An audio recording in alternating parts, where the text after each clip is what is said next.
It is Tuesday, December 14th. This is Jaguars Happy Hour. And now, a guy who would be Santa's 10th reindeer, but, well, he's sitting next to Lageman, J.P. Shadrick. There are 9 reindeer? Is that accurate? Oh, Rudolph's the 9th. Welcome in. It's Jaguars Happy Hour. I'm J.P. Shadrick. We've got a busy show ahead. Busy 2 hours, in fact. Well, it's Jaguars analyst Jeff Lageman. He's with us. He'll join us here in just a moment. Jaguars.com senior writer John Oehser joins us at 4:15. He was aboard Kismet yesterday. Some media members invited to visit with Jaguars owner Shad Khan today, the 10th anniversary of the approval of his purchase of the Jaguars. We'll get John Oehser's take on what Mr. Khan had to say, recapping Week 14. Of course, the Titans over the Jaguars 20-0. We'll put that one to bed, thank goodness. And we'll look ahead to Week 15. The Texans come to town to face the Jaguars, a battle of 2-11 teams. Then at 5 o'clock, the Urban Meyer Show on the Jaguars Radio Network. We'll hear from Jaguars head coach Urban Meyer. Of course, the Jags fell this past week 20-0, the first shutout loss for the Jaguars since 2009. For the third time this season, they were held to under 200 yards, only 8 rushing yards on 8 rushing attempts total, both of those franchise lows all time. The defense doing what they can. It was their second best day in terms of total yardage allowed for the season, 263 yards. Good in the quick change category after the second half interceptions by Trevor Lawrence. Just not enough full complementary team football this past Sunday, of course, and the Jags take another L in the season, their second 5-game losing skid of the season. Urban Meyer after the game on Talking with Shad Khan about his belief of turning it around. I assured him that I still believe in my heart we will. How fast? That depends on, once again, I still think there's good pieces. You watched what you watched out there today. Miles Jack and that defense and some of those kids, Roy, Smoot, those guys are playing their tails off. You get a couple scores on offense, you're right there, and we didn't do it. So what's the answer? Start leaking information or some nonsense? No, that's nonsense. That's garbage. That's, that's, once again, I've been very blessed. I've not really dealt with that. I've not dealt with, well, did you hear what he said? What? No, let's improve on offense and get our quarterback in a position to be successful. That's our focus. What someone's brother said or someone said, that will occupy very little of my time. And if there is a source, that source is unemployed. Within seconds, if there's some source that's doing it. That's head coach Urban Meyer after the game this past Sunday. We welcome in Jeff Lageman, of course. Logs. Oh, good afternoon. Good afternoon. And by the way, who doesn't know that there's 9 reindeer? Well, okay. Really? I never really, counted them. I don't know. There's 9. He's the 9th. Rudolph's the 9th, right? Come on, man. Okay. Rudolph with his nose so bright. Yeah. Guiding the sleigh my sleigh tonight. I've heard the song. Yes. You never sang the song that has the names. All of the previous 8. Okay. Got it. You never. Christmas is coming, right? When's the Christmas again? It's December 25th this year. Okay, JP. good. This year. Yeah. Good to know. Saturday reports going into Sunday's game about the tension on the staff and the story of the weekend. Story of the weekend. And then Sunday's game happened. The Jags were shut out this week. And today, in fact, Shad Khan talking to the media yesterday, the 10th anniversary of his ownership. And Khan said that basically he's going to do what's best for the team in the city moving ahead. He's not impulsive. This losing now is different than the losing in the past because there's a whole lot of attention on it and because of the things going on outside the team. There's a lot happening here. Well, yeah, there's a lot happening. And I think part of this, too, is the level of disappointment because when you reset the franchise, so to speak, and that you have the first overall pick in the draft and you bring on this new regime, you expect some type of improvement. And especially when you get down the stretch into December. You expect that the first overall pick quarterback, Trevor Lawrence, to start showing signs of making progress. And this past game was once again a very large step back, and I still believe in him. I'm not saying that I don't believe in him and that he doesn't have all the tools that are required to be a great quarterback, but it looks bad. And I think it also, what looks bad is that you have all these reports, and then you have another offensive performance that is not good. And then on top of that, there are only 8 rushing attempts for 8 yards against a Tennessee football team that's not exactly scoring a lot of points recently, and they're missing a lot of weapons. So, and the talk was prior to the game, when I say the talk, Urban was talking about, hey, we need to get back to the foundation of what we are. We wanted to be a team that runs the football and gets behind the offensive line. But you only have 8 carries, and one of those was actually a scramble by Trevor Lawrence. So there's really only 7 called offensive runs in the game and a lot of throws, and it was a game. It wasn't like the score was ever out of whack. It was 10-0 in the third quarter. Yeah, so that was confusing. I mean, really confusing. And it almost felt, because you put so much pressure on Trevor to perform, then you had him trying to do too much, and then it leads to 4 interceptions, which it was not all his fault. Yeah, a couple that he admitted were, obviously. Well, the first one was not his fault, because that was off of the hands of Laviska Shenault. Yeah. Now, if Laviska doesn't catch the ball when it's in his hands and he sees that it's coming, James Robinson put the ball on the ground, so this is what people do, and rightfully so. If Laviska lets that ball go through his hands, leads to an interception, why doesn't he get benched for 20 reps? I mean, because that's what people are waiting to see what happens, right? James Robinson puts the ball on the turf, and then he comes out for about 20 snaps, and then Carlos Hyde in the same game puts the ball on the turf, and he doesn't come out for 20 snaps. And then, so, I mean, everybody's like, okay, well, what's the punishment for being responsible for a turnover? But the interceptions, Laviska, that was totally on him on the first one.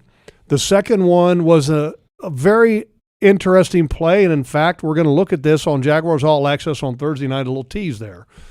But to give it to you in summary, the Titans are showing cover 0 blitz. They're bringing everybody coming, or going to bring everybody. They're showing that they're all coming.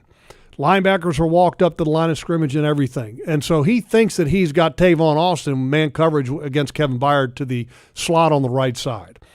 The linebacker to that side, Jayon Brown, comes, and then after drawing the attention of the lineman to make sure that happens so that there's an unblocked defender that's buzzing now in the face of Trevor Lawrence, he drops out at the last minute, gets a hand on the ball, tips it to himself, makes the interception. Mm-hmm. That's just a great play. Yes, it is. That happens. And it's a great defensive design, but a great individual play. So, okay, that's a learning experience for Trevor. That happens. The third interception was, I think that was to Treadwell on a crossing route, and it was a poor decision. The last one was Jadon Mickens doesn't finish the play. And it wasn't a wise decision by Trevor to make that throw, but Jadon Mickens now has to become a defensive back. You can't just sit there and accept the fact that this was a bad ball and that I'm not going to be able to catch it. Okay, I'm not going to be able to catch it. Now I have to switch my mindset. Go fight for it. Right. To be from a wide receiver of catching it to now I'm going to be a defensive back and I got to break this pass up. And he didn't do it. So, yeah. But it was a bad weekend overall on so many different fronts, because you had the article that was written by Tom Pelissero at NFL.com, and Tom is as reputable as they come.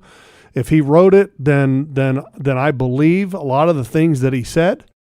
And then you had the performance on top of that, and so it just doesn't make it better. And my point is that you had so much hope that things were going to get better, and now they're not.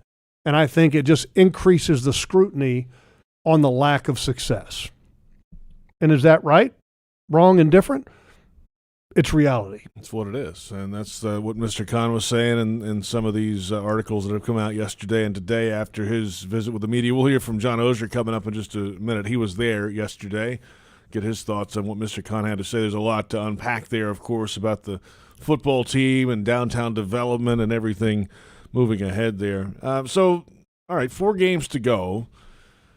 This team has scored 9 points a game since the bye week on offense. I mean, there's not really – they haven't shown, at least recently, a track record of being able to bounce back and do something differently moving ahead, especially the last couple of weeks with the lack of carries and success in the running game. JP, the first game of the year, the first game for the young quarterback Trevor Lawrence, how many times did they throw the ball? 49 or something? It's like 49 or 51. Yeah. I mean, that's crazy.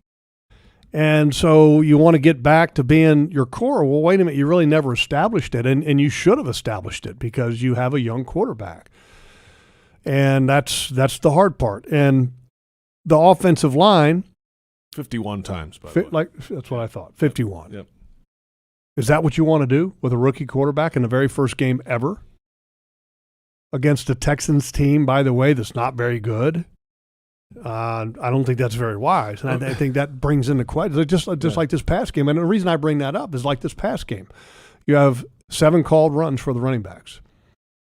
Is that what you really need for a young quarterback? I mean, you're trying to create and facilitate development, and it takes time. Now, is making him throw the ball 51 times, is that going to accelerate his development? I don't think so. I mean, it could because you're asking him to throw the ball a ton, but the problem is that you might risk the opposite effect and that you're not facilitating growth and improvement and that you're encouraging failure and frustration.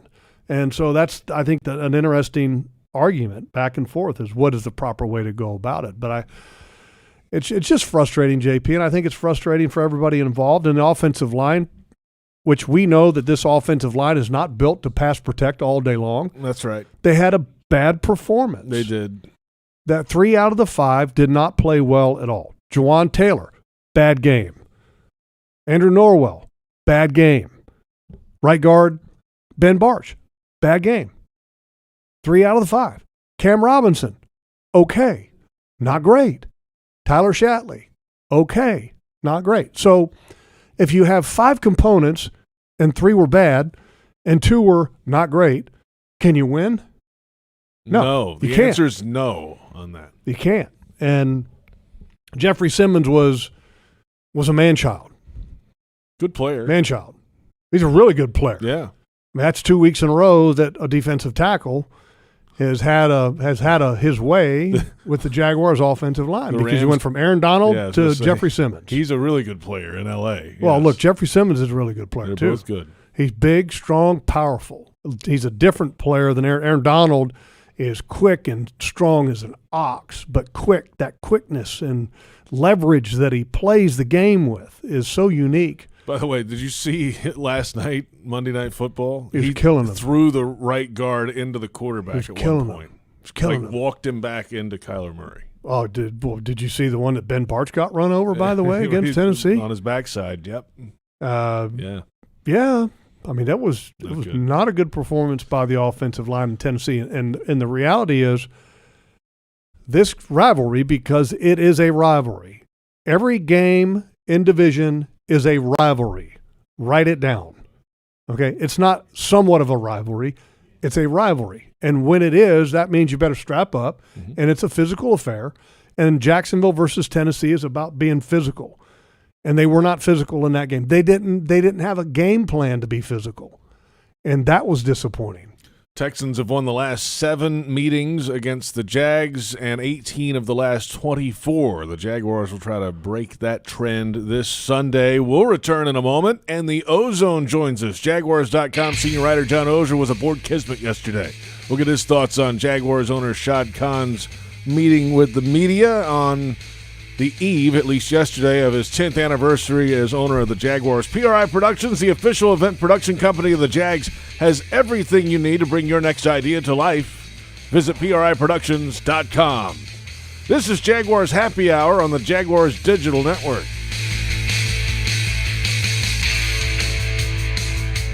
Jaguars Happy Hour is brought to you by Dream Finders Homes, homes that fit your lifestyle. And by Baptist Health, changing healthcare for good.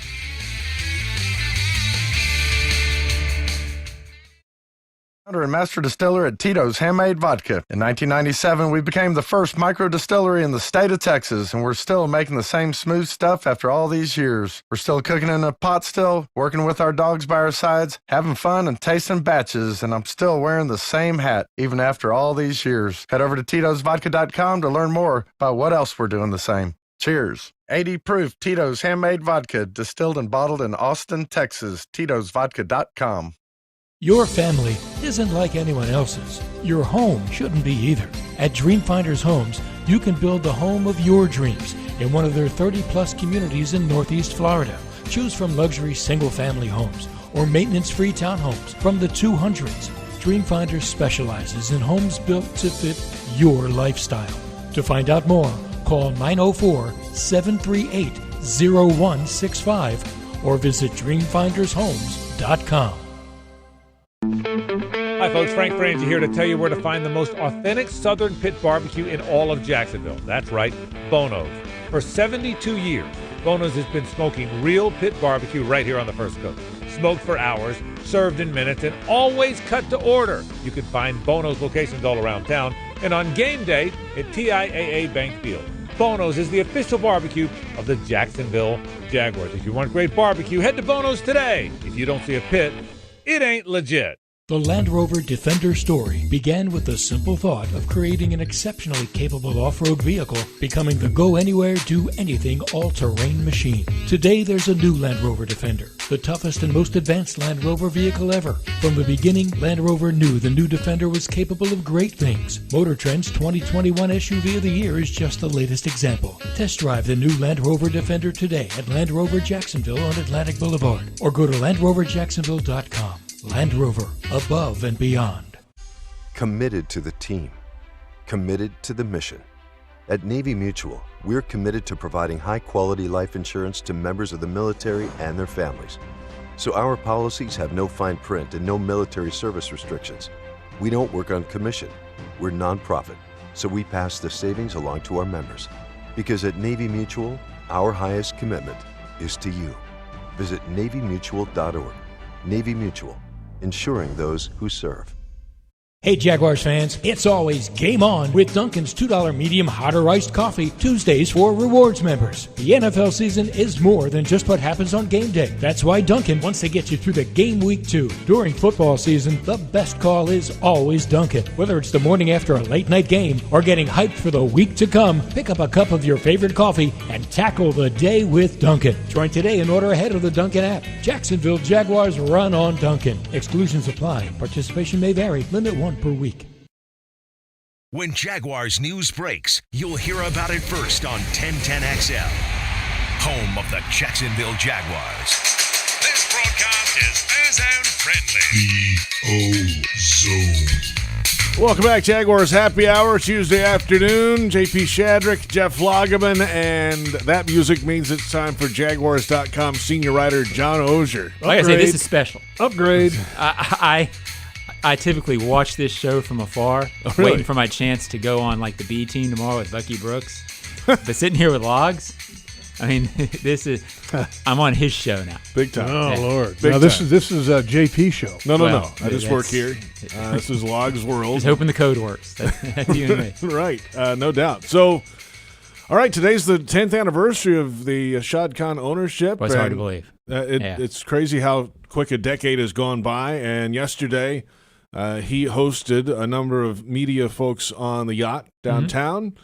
You were among those. It's a nice little yacht, JP. Not bad, eh? It's a nice little dinghy. Yeah, don't call it a boat. No, I don't know what to call it. It's staggering, but it's yeah. And he spoke to a lot of us about talked to him about the Urban Meyer situation. Talked about his 10 years as owner for about 50 minutes, and as Urban likes to say, I'll be happy to open up for questions. Yeah, so, I mean, let's start with the football talk. That's top of mind for everybody. Urban Meyer's taking heat from all over the place, and that means Shad Khan's taking heat from all over the place as well. How did he respond to some of that? On that front, like he usually does, he understands the frustration of fans. His money quote, if you will, regarding Urban was he's not going to make herky-jerky decisions or Helter Skelter. Helter Skelter, herky jerky, sort of the same thing. He's never been one to do that. I can't imagine him ever beyond just the absolute obvious when Gus Bradley was let go. He's not a mid-season guy. He's not a after the first season guy. But I thought he was very clear that when discussing Urban Meyer, he said he's going to make the best decision based on the city, based on the team, et cetera, et cetera. I really didn't think he leaned one direction or the other. So, there's 4 games left in the season. There has been bad looks on and off the field. Mm-hmm. I think Shad just doesn't want to say anything right now. I didn't get a vibe either way. So I guess that's the best answer. I think that's what he was trying to put out, that, he didn't want to say anything yesterday, and I thought he didn't say anything very tactfully. You go back to what happened in Cincinnati where Urban stayed behind, and then Shad puts out a statement saying that Urban has to earn the respect and the trust back. And he was not of the organization. Asked that, did he comment on any of that and the progress of that? Not really. It was. I thought he might. Didn't really talk about that comment, frankly, because there's been so much else happened since that I got the impression that the people asking questions, I asked a couple at the end or one at the end, but it felt like the vibe was more about the reports of the last week and the season overall. And after about 20 minutes, it got more into Shad and the city.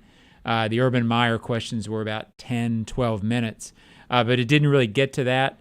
Didn't get to that comment. I think that's a fair question that probably should have been asked. Jaguars.com senior writer John Ozier with us. I saw some of the quotes that came out, and Gus Bradley was here for 4 years. Doug Marrone was here for 4 years, and it was just the lowly Jaguars out of the way. There wasn't a lot of noise around the organization then. But now, the Jags are 2-11, and there's a lot of noise and a lot of eyeballs in the organization. Yeah, and I think I read some comments from people taking that a bunch of different ways. I didn't get the feeling that Shad was saying, hey, I love the fact that there's a lot of eyeballs on the organization because of Urban. It didn't feel to me like he was particularly going a direction with that. I thought he was more just making a comment that one reason that these things are getting played up so much and making such national headlines is because it's Urban Meyer. That's the price of admission when you hire Urban Meyer, uber successful head coach who is very polarizing. But I didn't take it to mean, I didn't feel him going a direction of that's bad or good. Mm-hmm. It seemed to me, and you guys have both talked to Shad a lot, sometimes he just sort of states things, and that's what it felt like to me, that he was more just making the observation, here's why this is so high profile. I didn't feel like he was saying that was bad or good. I wish I had a better answer on that. Here's why it's different, and that's kind of and he's a very analytical, very thoughtful person, and during interviews, he does that a lot, where he will just sort of talk about, okay, here's why I think it got to this point. Won't really offer any commentary on it, and I thought that's what he was doing there. So how's the food and drink? It was, I think you've been on Kismet. Well, this is the new one, I think, right? I don't know from new to good. I know, again, it's a staggering piece of machinery. It's pretty amazing. You'd enjoy it. You could probably fish off that a little bit. Oh, yeah. To put the rods out and, let's go troll a little bit. It was good. It was sliders. It was apps. I mean, it's very much when you get a bunch of the media guys. I'm not sure if you ever saw the movie Caddyshack. Yes. But it's Caddy Day. Who hasn't seen Caddyshack? I mean, Caddy Day at the pool. It's very much Caddy Day at the pool. And that's a good way to put it. It didn't take long until the staff was like, okay, it's time for this to end. And that scene in that movie, by the way, is fantastic. Yeah. And that's what you aptly described that perfectly. John Ozier with us, Jaguars.com senior writer. You mentioned it. Let's dig a little deeper now into the downtown development portion of this thing. That's the next steps. Of course, the Football Performance Center is next up. There are plans in the works for the Four Seasons and the Shipyards property on top of that. And as Mr. Khan said, not a lot in general has happened downtown in the last 10 years, but the plan is to make that change very quickly. Well, and without getting too much into the details, because then you're getting into the nuts and bolts. But the Four Seasons Hotel and the residential center and the office space, which people can see now, he has a vision for what downtown Jacksonville should look like to grow, and he used the phrase aspiration. An aspiration point. It's clear to me that he feels passionately about the Four Seasons working. He made a comment, something along the lines where he was talking to a reporter about, will it work or not? And there's been people in Jacksonville say, well, why should it be here? I thought Mark Lamping made a good point that Shad wants it to be here because he believes it can be here, and that the city of Jacksonville, he would like to see it sort of get on board with that idea that it's okay for this town to have a Four Seasons. When I've listened to Shad and talked to him about it, it's a pride thing. He believes in this town. He believes this can work, and I believes it'll reshape everything. And I thought the other significant thing about this along these same lines was when they were talking about the stadium renovation. Mark Lamping made the comment, feels better about that than he ever has. Mark's not really given to that sort of statement unless he feels pretty strongly about it. Mm-hmm. To me, I just came away talking about the renovations, talking about the stadium renovations, and this improvement we just saw. They feel better about the direction of this and the possibilities for it. Before, I think they hoped and very much believed it would all be a good thing.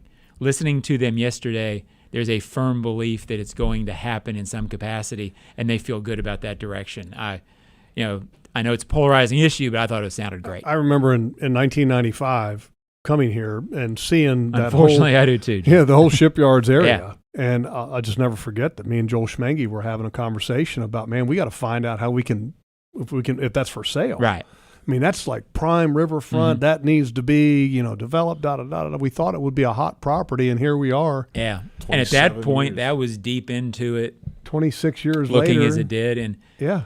Again, that's always been Shad's thing. There's so much potential down here. Anybody who drives through downtown Jacksonville has to have the thought of, boy, what possibility there is. Well, you talk about a legacy. Yeah. I mean, if you get all this done and you develop that whole this whole area around the stadium, I mean, that's a legacy project. Yeah, and that was his money always quote, be remembered Jeff. for. To me, JP read the story this morning.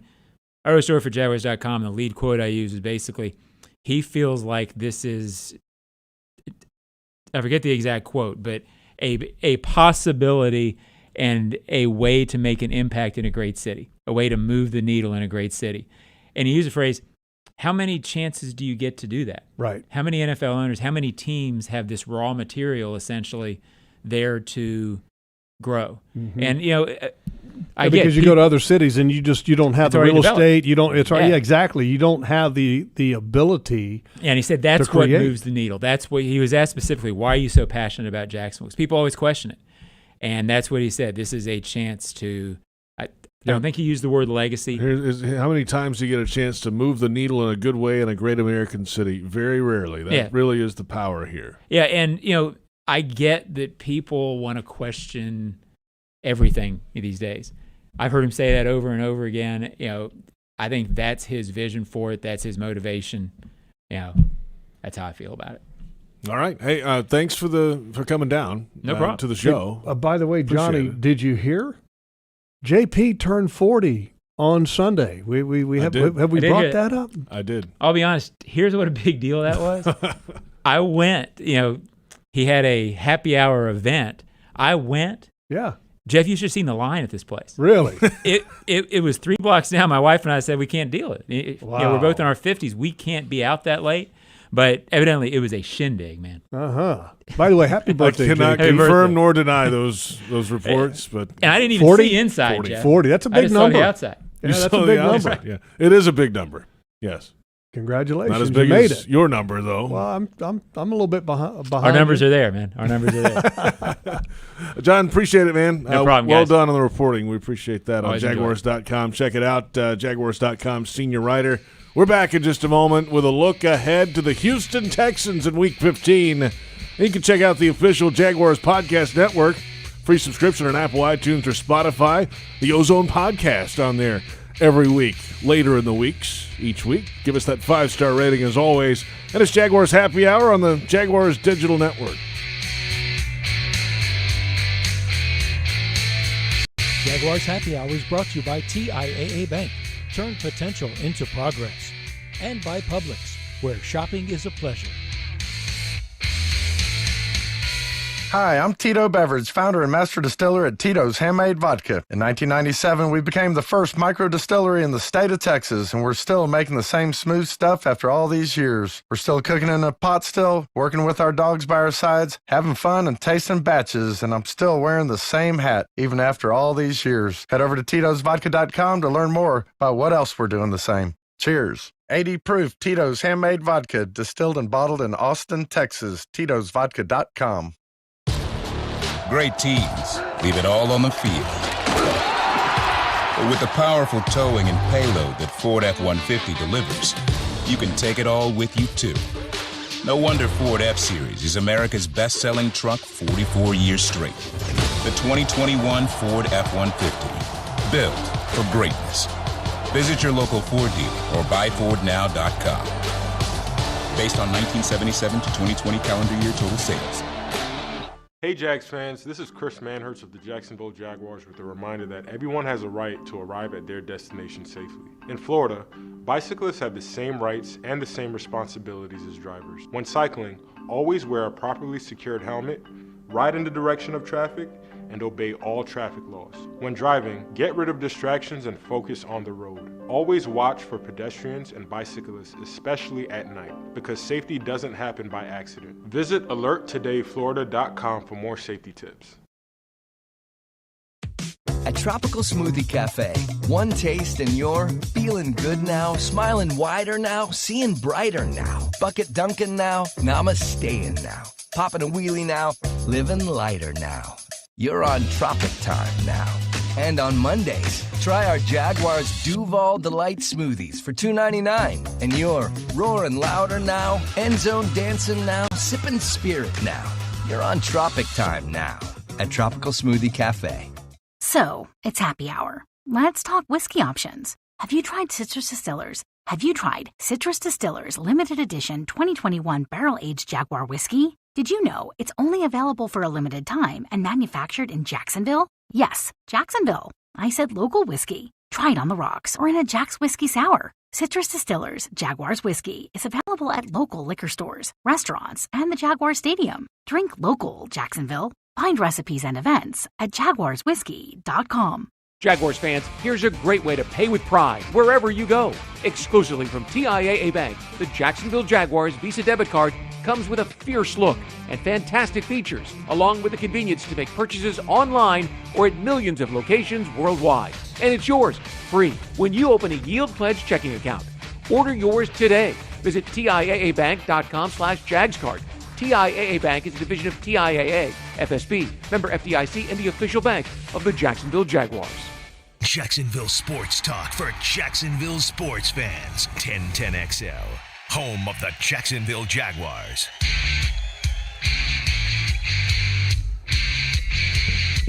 Welcome back, Jaguars Happy Hour, and Jaguars Game Day Radio is brought to you by ViStar Credit Union. Do good, bank better. JP Shadrick, Jeff Lageman. Our thanks to Jaguars.com senior writer John Osher giving us the breakdown of the meeting on Kismet. I got to say that I've always been a big fan of John's, and John covered the Jaguars as a beat writer back in the early days with Pete Prisco. Yes, he did. And then when John left for a while, he was in Indianapolis and was covering the Colts, and was writing for Colts.com, and then I think also another publication there when they disbanded their in-house kind of writing staff or on the website.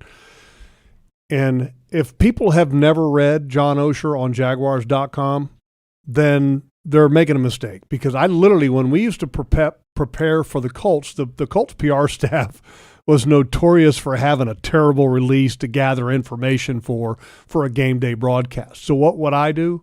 I would always read John Osher to get the skinny on what was going on with the Colts. And so, folks, if you want the skinny, and I get the skinny too, from John still to this day, go to Jaguars.com because he's simply the best. Sits right here down the hall and does a great job. Been at it for a long, long time and has some good stuff on Jaguars owner Shad Khan, the conversation yesterday. I haven't read that, but I will. There's 2 stories up on Jaguars.com as we speak, Logs. I've been here today working with you, so I know. I'll get to it later. You know what?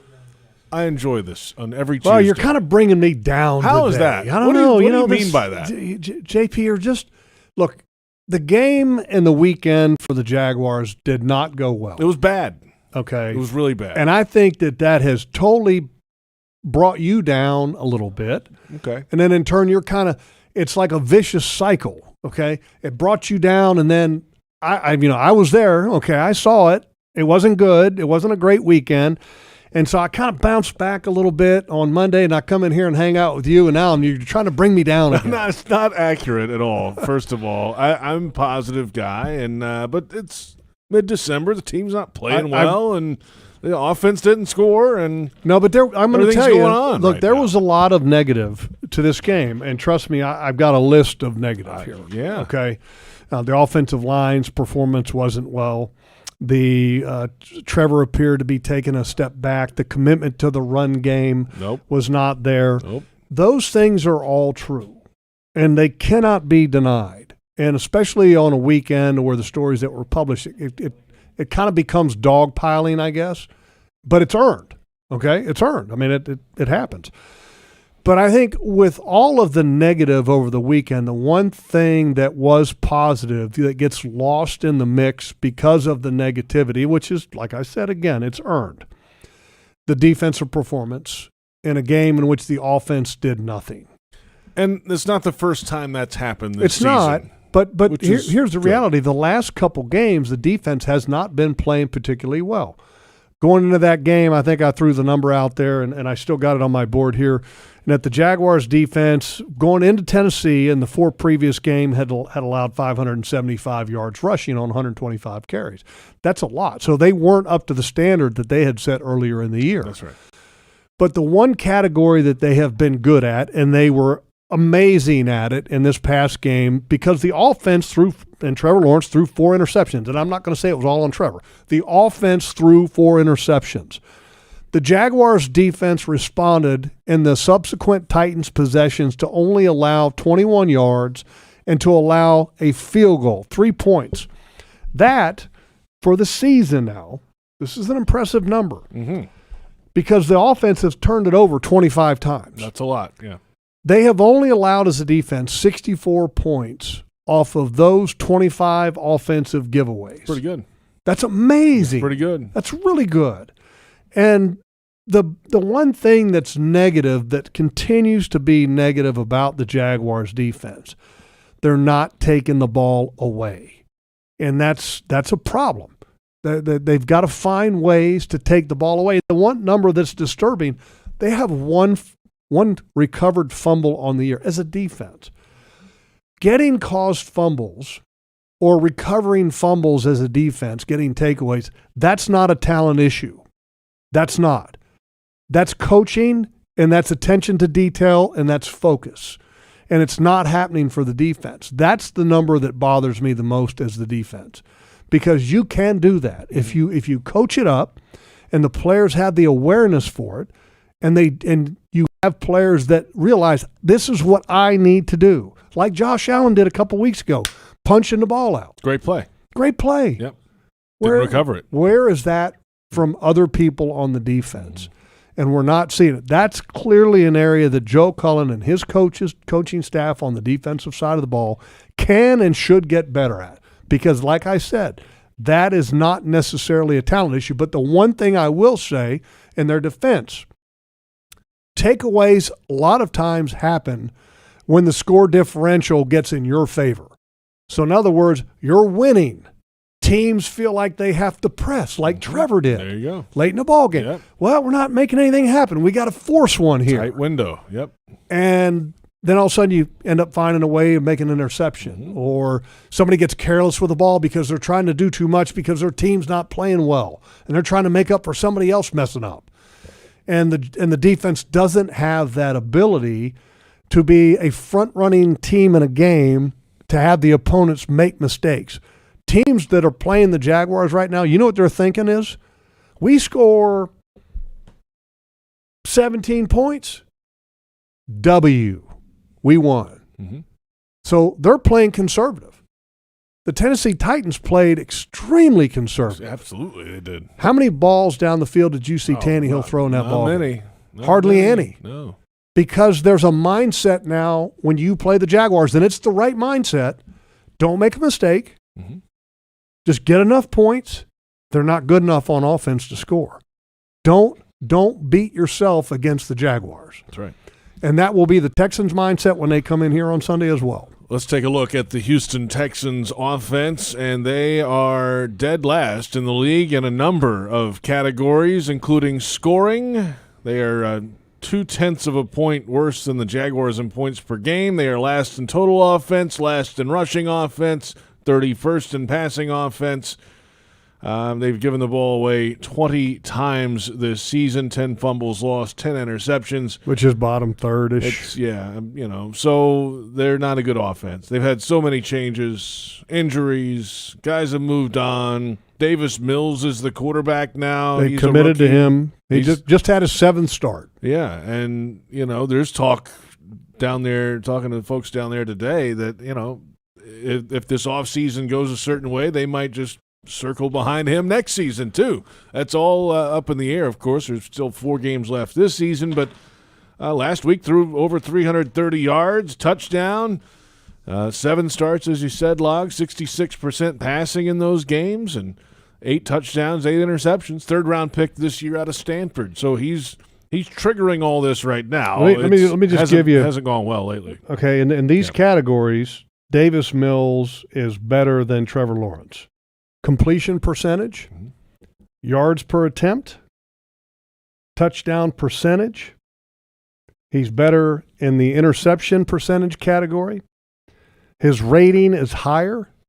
I mean, those numbers, when we look at that as Jaguar fans, we go, wait a minute. Well, wait a minute. This is a 3rd-round pick that's playing for the Texans, and we got the 1st overall pick in the draft, and ours is not playing better than theirs. If you look at those numbers, that would bother you, right? Concerning? Yeah. That's I think that's something that going forward that has to be fixed.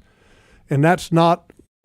Look at the Texans. People talk about, and people have used excuses. Oh well, we've had injuries, or the Jaguars have had injuries. They've lost guys. Da da da da.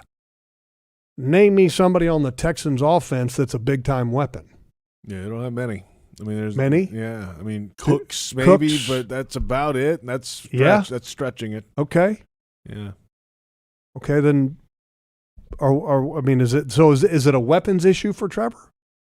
I mean, that's my point. Is that you have enough weapons to where the performance can and should be better right now, especially at this point of the season when he has the number of snaps that he has under his belt. That's got to get better for Trevor Lawrence. And I'm not pointing the finger at him. I mean, that's a finger that gets pointed at the entire process. That gets pointed at coaches, at the program, at Trevor, his teammates. I mean, everything. It's all got to be better. Yeah, absolutely. Houston defense. Hey, guess what? They haven't played much better than the offense has down in Houston this year. This is far from the Texans' defense of about 5 years ago. All those guys are gone now. They sent away Zach Cunningham last week. They waived him. And supposedly violated some team rules. Tardiness, et cetera, was an issue with him in Houston. Well, he's gone now. He's with the Titans, and they'll get to figure it out. Which Mike Vrabel coached him when Mike was a coach with the Houston Texans. And so here's my thing on that. Yes. Mike knows him obviously very well if he coached him. And then he picks him up. And that was a waiver claim. Yes, it was. And where are the Jaguars at in the waiver claim order? They're right up there near the top. I wonder if that was considered. Just a thought. I don't know the answer to that. I'm just saying that because I can tell you this. Zach Cunningham, I haven't watched him, and I don't know what happened with the issues this year. But when you watch Zach Cunningham, I think he was a 2nd-round pick. maybe a first-round pick. I can't remember. He's high. a high pick. Yep. He's a really good football player. Really good football player. Can play in space. He's fast. He can blitz. He can do a lot of different things. And so I don't know cap numbers. I don't know guaranteed money because all of those things have to factor in. But when you find out that somebody was available and you go, okay, that was an opportunity for this team to maybe acquire some better talent, I'm going, well, I wonder why they didn't do that. Just thinking out loud. Is Zach Cunningham's second-round pick, 2017, out of Vanderbilt. And was the league's leading tackler last year. Yeah, he's a Pro Bowl. At one point, he was considered a Pro Bowl type caliber linebacker. And who was the other guy that was in the middle with him? It was Zach Cunningham in '98. Hard head. I mean, just a tough physical linebacker. But Bernardrick McKinney. Yeah, that's right. Those two guys, when they were with JJ and Merciless and those guys, Whitney Merciless. I mean, that was a good defense. Oh, absolutely. Good defense. And Zach Cunningham was a big part of it. So it will be a totally different looking group when they come rolling in here this Sunday. We'll return and take a look at the Baptist Health injury report for the Jags. We'll look at the AFC South standings, though you have a pretty good idea. And we'll get our final thoughts. And then at 5 o'clock, the Urban Meyer Show. We'll hear from the Jaguars head coach, as always, on Tuesday afternoon. Get his thoughts, final thoughts on last week's game, moving ahead to the Texans, and much more coming up from the head coach. This is Jaguars Happy Hour on the Jaguars Digital Network.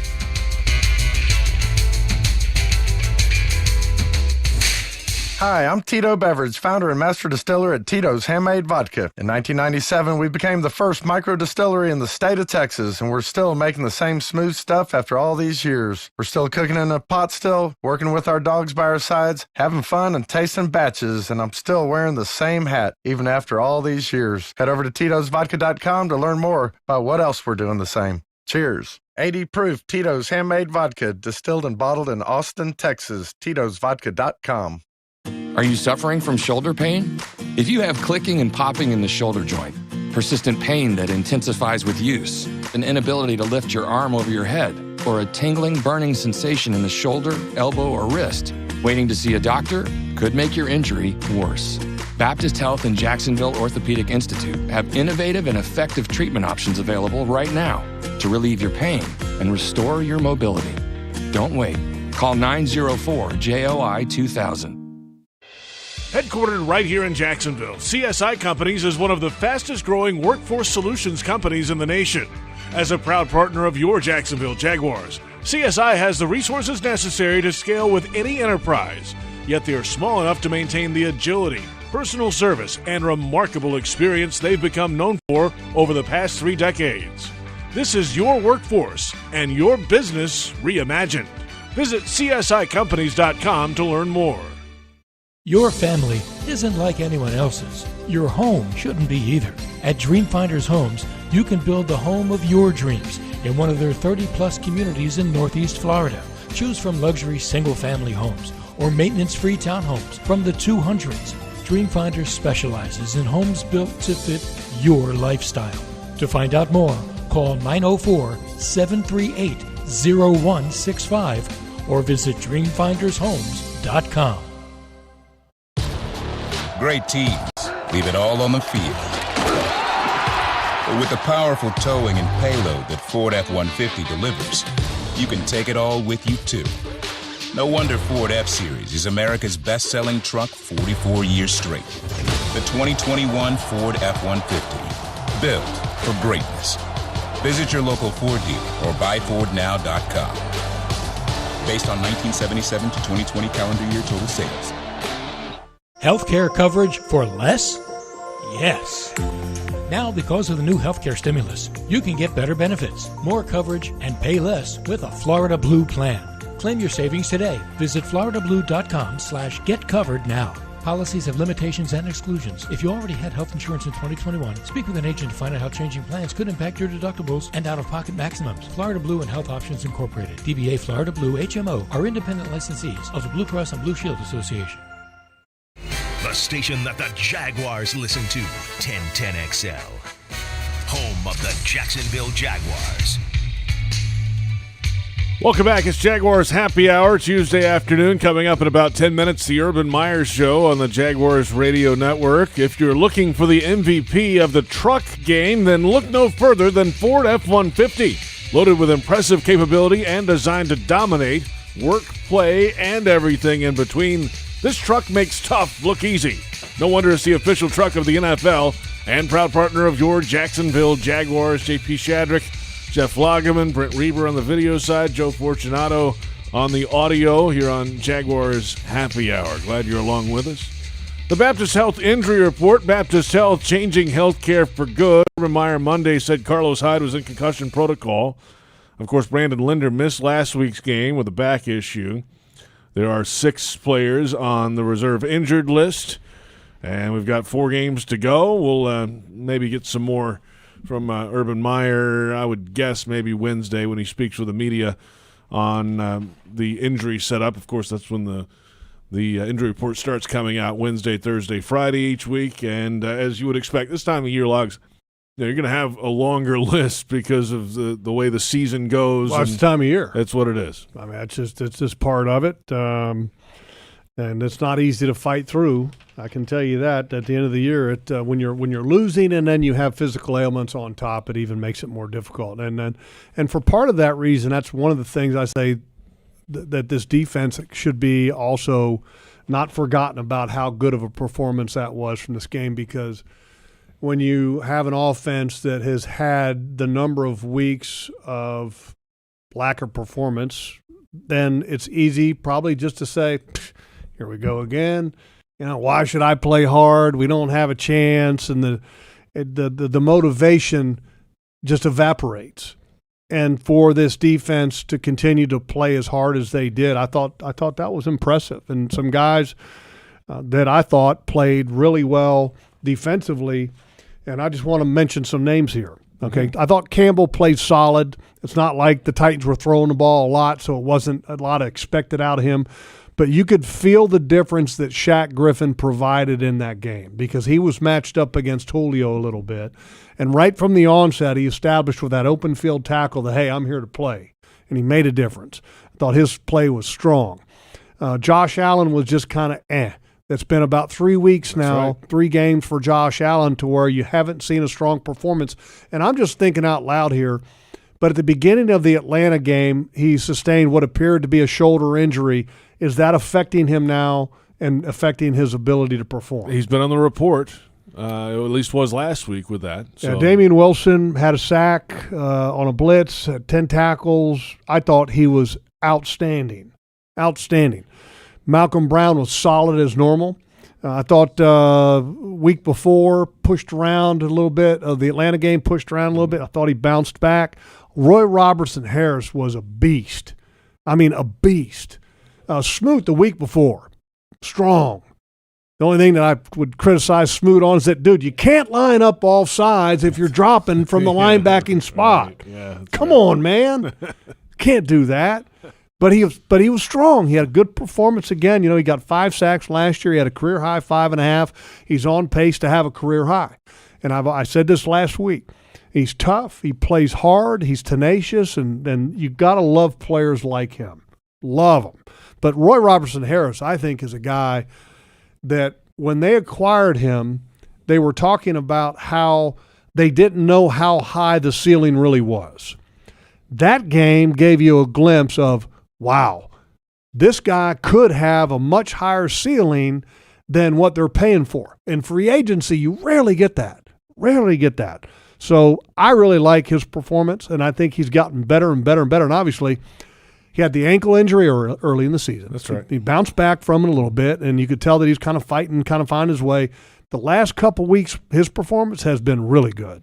Really good. And the one guy, though, I will say, that did not have a good performance on defense, Taven Bryan was not good, which was kind of surprising. He had been playing okay and had a couple games there where he played pretty good.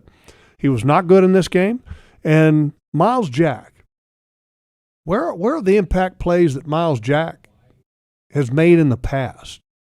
You know, when I'm talking about plays on the ball, caused fumbles, recovered fumbles, interceptions, pass defense. Is part of it the position he's back in the middle in a 3-4 now? What is it? No, he was outside a year ago, or flying all over the place. I don't think so. I mean, they're playing a zone defense. You got your eyes back to the ball. It's an opportunity to make more plays. Yeah, and look, he's not playing bad. I'm just saying that I thought and I think he's got another level. The level he set in 17. Haven't seen it. Okay, yeah, I was hoping he would be able to get back to some of that, and not a great year for him. You know what the good news is about this defense continuing to improve? But I want to say one thing. Yes, Miles Jack will knock your socks off. I mean, he's punishing guys still. He's still extremely physical. Right. But the impact plays, the game-changing plays we're not seeing.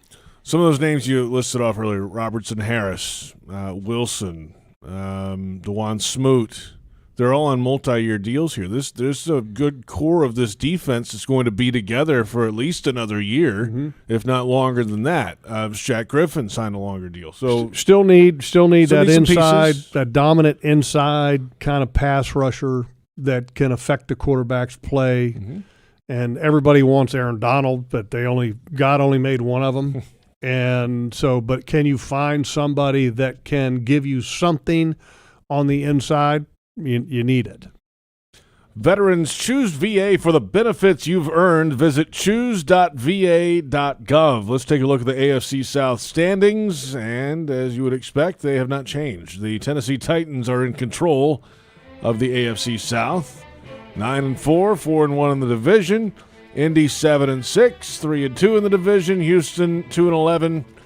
Their 2 wins have been in the division, and Jacksonville 2-11. They are 0-4 in the AFC South. Upcoming schedules, only 4 weeks remaining in the 2021 campaign. And, of course, the Jaguars this week face the Houston Texans here at home, at the Jets, at New England, and then home against Indy. And I must say, my lock from Monday a couple weeks ago of the Jaguars sweeping the AFC East is not looking great.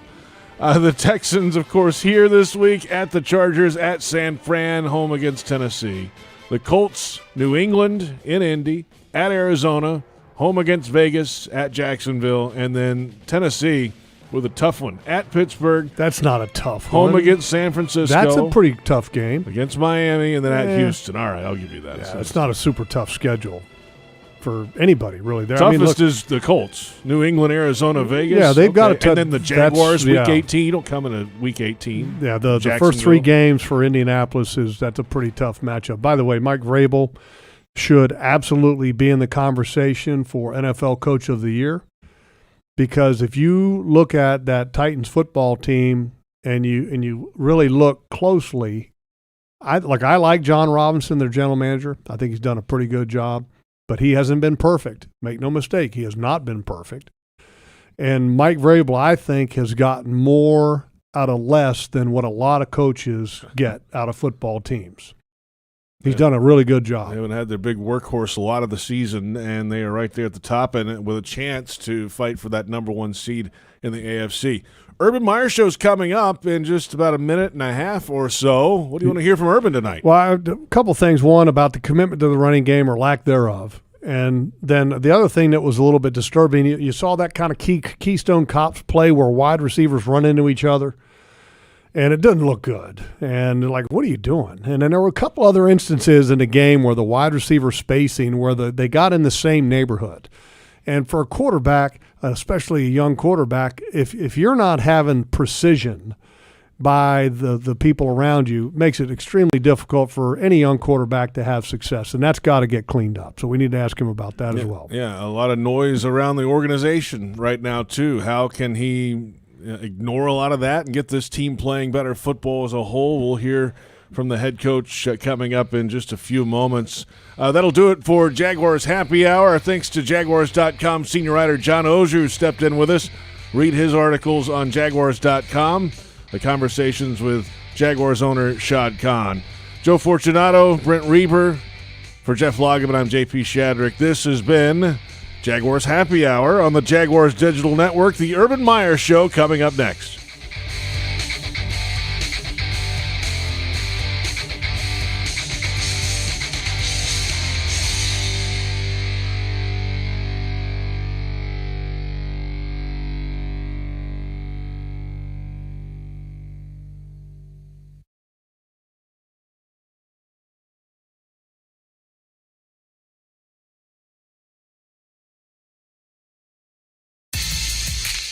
own this thing.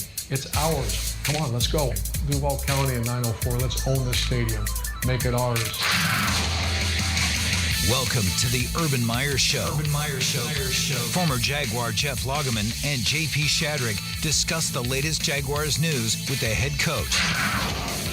The Urban Meyer Show starts right now. Welcome into the Urban Meyer Show on this Tuesday afternoon, headed into Week 15. We're in mid-December. JP Shadrick with Jeff Lageman and Jaguars head coach Urban Meyer. We'll recap last week's game and look ahead to the Houston Texans as well. A lot of noise this week, Urban. The fans and everybody in the building is just, the way things have gone lately. But with a month to go, how do you keep things together and finish the final month as strong as possible in here? Well, the first thing to do is eliminate the noise, and all that matters is what's inside the building right now. And, when you lose games creates stress, it creates anxiety, it creates frustration. And, we're pros, players are pros, coaches are pros. Keep your head about you and let's go. We got 4 games, man, and we got an opportunity to go play at home and play the game you love. And there's guys playing for roster spots. There's guys playing for Jacksonville. There's guys playing for their former players here. There's once again, all I can speak to. I was talking to Jeff earlier. Is you can only see what you see, and I saw an offense really struggle, obviously, and then I saw a defense that played with as much energy as they did on day one. And that was, we had a bunch of sudden changes. They stopped them. They kept us in the game the entire time. They had 4 sacks. They had 10 hits on the quarterback. The energy level was over the top. I see special teams where you have guys running over 21 miles an hour after 2 months or 3 months into the season. On kickoff and on punt cover was out. We're one of the best punt cover teams in the league. And there's, Nick Sorensen showing video clips, and the guys are in there cheering and, pushing each other. Because the reality is you're a professional, and everything you do on videotape counts. And there's guys like Chappelle and DT that are doing some really great things. So it's try to focus on the positives. Let's go get a win. And Urban, I had a coach in college at University of Virginia, and his name was Phil Almation, and he said this to me, and I thought it rung true, and it still rings true today. He said, you never have a problem that winning can't solve, and that applies not just about winning games, it's about winning drives, and your offense has been struggling. How do you continue to find a way to make the offense just put something together to get a win on a drive to then start stacking them on the next drive? I mean, Jeff, we're in there, 6 a.m. till 10 o'clock at night, going at it. You have Trevor competing his tail off. He got to the point where he's feeling it's on him. He has to do this, and that's not right. When you run the ball as poorly as we did the last 2 weeks, it puts you in terrible situations, and then you get these holding penalties, and all you get a nice play, then we had a 41-yard pass down the left sideline, and it comes back. So I sound like a broken record, but you asked the question, and the question is there is no easy answer. People have to make plays. We have to stay on schedule, and it all starts with the ability to run the ball and stay on schedule. Yeah, I was surprised in that game to see only 7 rushes by running backs in a game that's typically been a little bit of a smash mouth kind of affair with a Tennessee Titans team and an offense that you have that's struggling. Is that something that you need to look at as changing moving forward with a young quarterback with the pressure that he has on his shoulders? Yeah, just so angry about that. Yeah, of course we have to, and but that doesn't mean. You keep, if it's not working as a play caller, you get caught in second and long, and then our defense gave up 1 drive, and then pretty much other than that, they had obviously one at the touchdown. But you think of the field position game that they were caught in that second half. The first half was actually, you're hanging in there. It's against a good defense. Our defense gave up 7 points, and also we started playing very positive field position. And that's, get a couple first downs. And I thought Trevor, think about what he did. The first 4 third downs were about as well executed as we've done all year. A slant to LaVisca, an outcut to Marvin Jones, a stop route by Tavon Austin, and there was one other one, another third down conversion. But he kept moving, and those were third and longs. And then we punt the ball down there and keep them pinned back, and we start exchanging the ball back and forth. And it goes into halftime 10-0 with the ball in the second half. On the road against Tennessee, is that perfect? No. Would you take it? Sure, let's go play. Give us the ball. And he almost felt like from watching that he was trying to do too much, and he has 4 interceptions. But what really impresses me is that listening to him post-game, he's so incredibly aware of exactly every play that he just got done with in the game. And after the game and his post-game press conference, he's walking the press kind of through the step-by-step interceptions. And the one that really impressed me, the second one that he had, he said, look, I got pressured and the linebacker fooled me when he was coming, and then he backed out. I didn't see him. Urban, I'm sorry, I've never seen a young quarterback have that kind of awareness to be able to go into a post-game press conference and to recall that. I mean, I'm so scatterbrained, I can't remember what I ate for lunch, but how in the world does he remember every play that he just had? And the memory and the vividness of it is impressive. Yeah, and he's checks all the boxes. And, always remember this, too, is the 50-30-20 rule, too. When there's a ball intercepted, the quarterback gets the blame. But 30% of the time it's on the receiver. And 20% of the time it's on protection of a tip ball, tailback misses protection, something happens. And so that's about what happened. We had a really the worst one of the day was when he tried to force it. We're down and he's trying to make a play. But even that blitz one, that's a tough look. They pressured, and the guy, how many times has Trevor really seen that? But the other two, in my opinion, weren't on him. One was a tip ball, and one was the one launched down the field. The other guy should have went up and got it. So the good thing is I don't feel a blame game happening. It certainly won't happen with our quarterback. Whatever narratives are out there and whose fault it is and all that, that's not even a topic of conversation. The topic is, how do we fix it? Head coach Urban Meyer with us. Offensive line play last week, Urban. What did you make overall of the group, and what are you going to do moving forward? Yeah, I talked to Coach Warhop, and I wish that was a strength, and right now it's got to get back to being a strength. I think we get Linder back, but Shatley played all right. The one steadying force is Cam Robinson is playing as good as football as his career, but we've had some issues, and so that's just got to work through it. There's no other answer. You got to work through it, and that's what we're currently doing right now. We'll come back in a moment. A little more defensive talk. That side of the ball playing well last week against Tennessee. This is the Urban Meyer Show on the Jaguars Radio Network.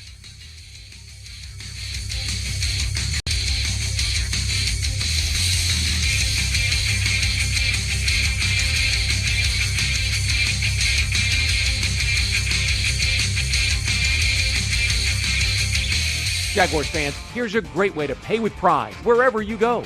Exclusively from TIAA Bank, the Jacksonville Jaguars Visa debit card comes with a fierce look and fantastic features, along with the convenience to make purchases online or at millions of locations worldwide. And it's yours, free, when you open a Yield Pledge checking account. Order yours today. Visit TIAABank.com/JagsCard. TIAA Bank is a division of TIAA, FSB, member FDIC, and the official bank of the Jacksonville Jaguars. We paid how much for those lessons? Shh, she's doing great. Oh yeah, totally. Can you pass me a Pepsi Zero Sugar? Great job, honey! Oh, look at that. That's not the end. No way. Now it's time for the encore. You know what? You're right. 5 times? Not enough times. For everyone who traded in rock concerts for their kids' recitals, you've compromised enough. Pepsi Zero Sugar. That's what I like. Great teams leave it all on the field. But with the powerful towing and payload that Ford F-150 delivers, you can take it all with you, too. No wonder Ford F-Series is America's best-selling truck 44 years straight. The 2021 Ford F-150. Built for greatness. Visit your local Ford dealer or buyfordnow.com. Based on 1977 to 2020 calendar year total sales. Jaguars fans are gearing up and saving big at Fanatics.com. The world's largest collection of officially licensed fan gear from all the leagues, teams, and Jaguars players you love. Shop the most trusted brands, exclusive designs by Fanatics, and autographed collectibles from today's biggest stars. Join Fanatics Rewards today and earn fan cash on every purchase. Shop now and get today's special offer. Fanatics.com. Officially licensed everything.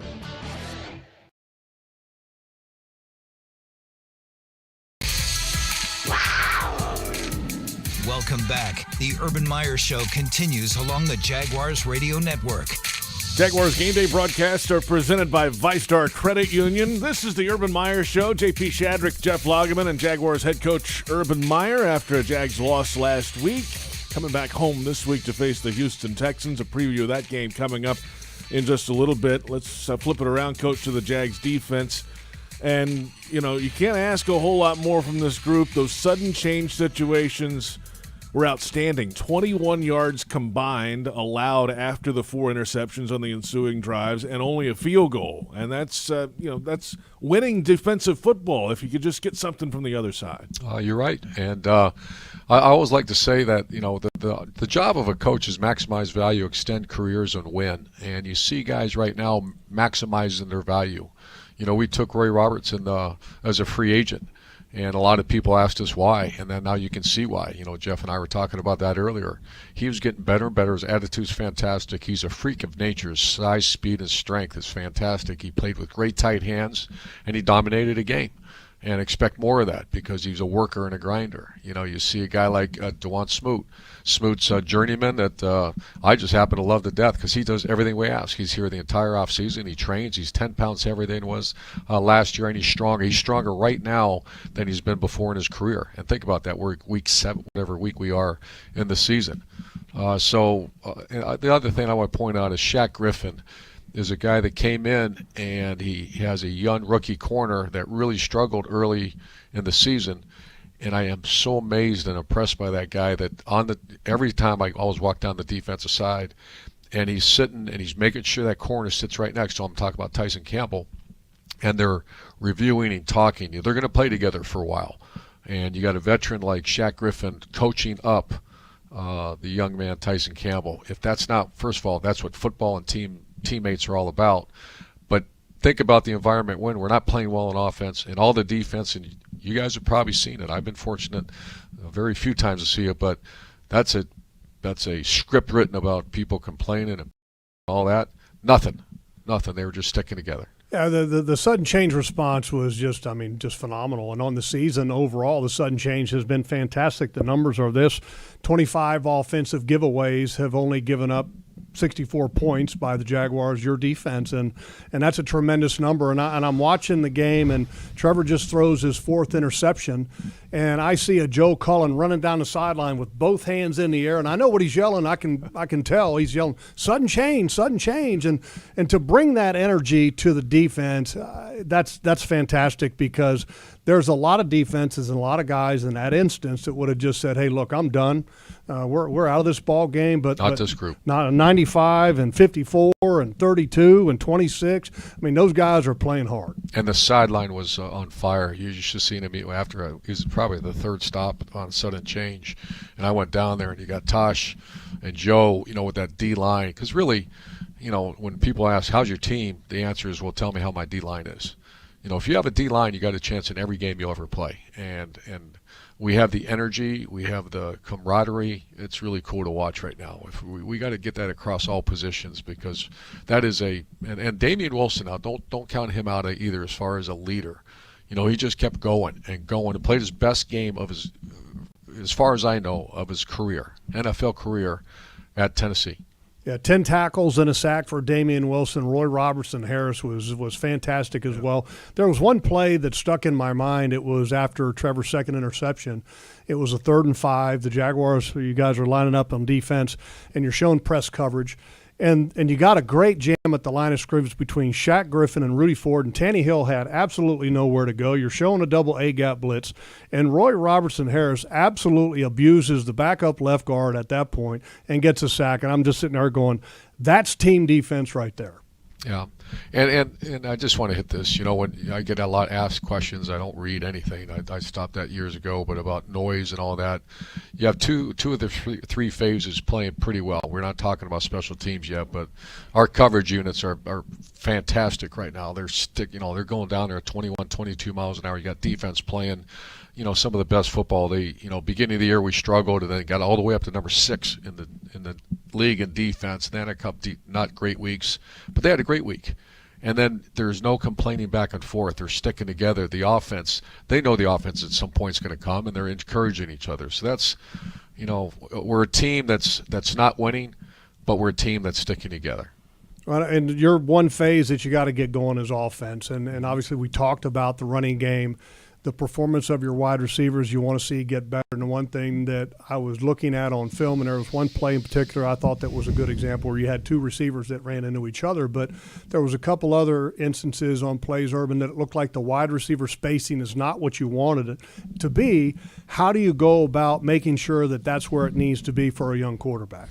I think, and I keep pushing it, just as much walkthrough as we can so they can, because there's only so much you can do on a board, on a video, to go out and walk through the spacing, walk through those things, and especially your quarterback, there and actually running the show, and so we've done more of that in the past, and at times it shows, I know there's a couple bad ones, but then I can go back and some guys made some heck of a plays in that game. Treadwell made a dynamic catch down the field. Marvin's made some catches, but we just got to be more consistent. How about Treadwell the last few weeks, stepping in there, and the statistics are starting to come for him? Obviously, offense as a whole needs to play better, but that's a good sign for a guy like Treadwell. It is, and same with Tavon. Tavon had a clutch third down, and we've had some tough injuries now, and everybody knows that, and so does most people have to deal with injuries. But you take Dan Arnold out of the lineup, and then Shark, and he's been out all year. Etienne was a guy that, and then Agnew became one of our go-tos. So guys, we need to step up in a lot of respects they have, but we need to step up more. That's an unfortunate long list of injured guys for sure. We'll come back in a moment and look ahead to the Houston Texans in Week 15. This is the Urban Meyer Show on Jaguars Radio.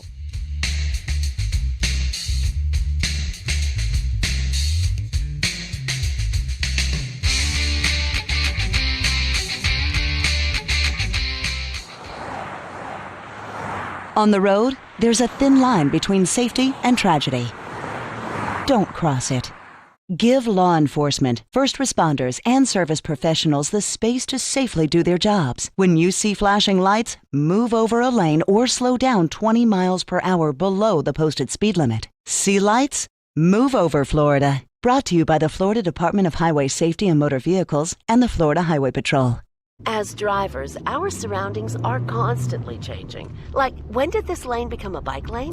And why can't I turn right on red here? And not just change, we have distractions too. Grandma, look! Cute ones, but nevertheless distractions. So it's important to always pay attention, especially around crosswalks. 1 in 4 traffic fatalities involve a pedestrian. You're smart, Grandma. Smart enough to know that safety doesn't happen by accident. Alert today, alive tomorrow. A message from the Florida Department of Transportation. This season, make Pepsi your go-to game day drink because it's the only drink for football watching. Just look for 20-ounce Pepsi products in the cooler door at your local Gate convenience store and see how you could win an exclusive VIP experience at the Jacksonville Zoo and an opportunity to eat lunch with a Jaguars player. Eat with a big cat. Courtesy of Pepsi and Gate. No purchase necessary. Visit jaguars.com/zoo for official rules and details. Ends 12/31/21. You know Scrubbles is the best car wash in town with our newest location at Kernan and Atlantic. But listen to this. Scrubbles is offering the first ever car wash family plan. Purchase any of our monthly plans and get a $5 discount for up to 3 additional family members. As always, with every wash, you can enjoy free-to-use wipe-down towels, self-service cleaning stations, and that great-smelling Scrubbles air freshener. Visit us today at any one of our convenient locations. Scrubbles, you'll know quality once you arrive.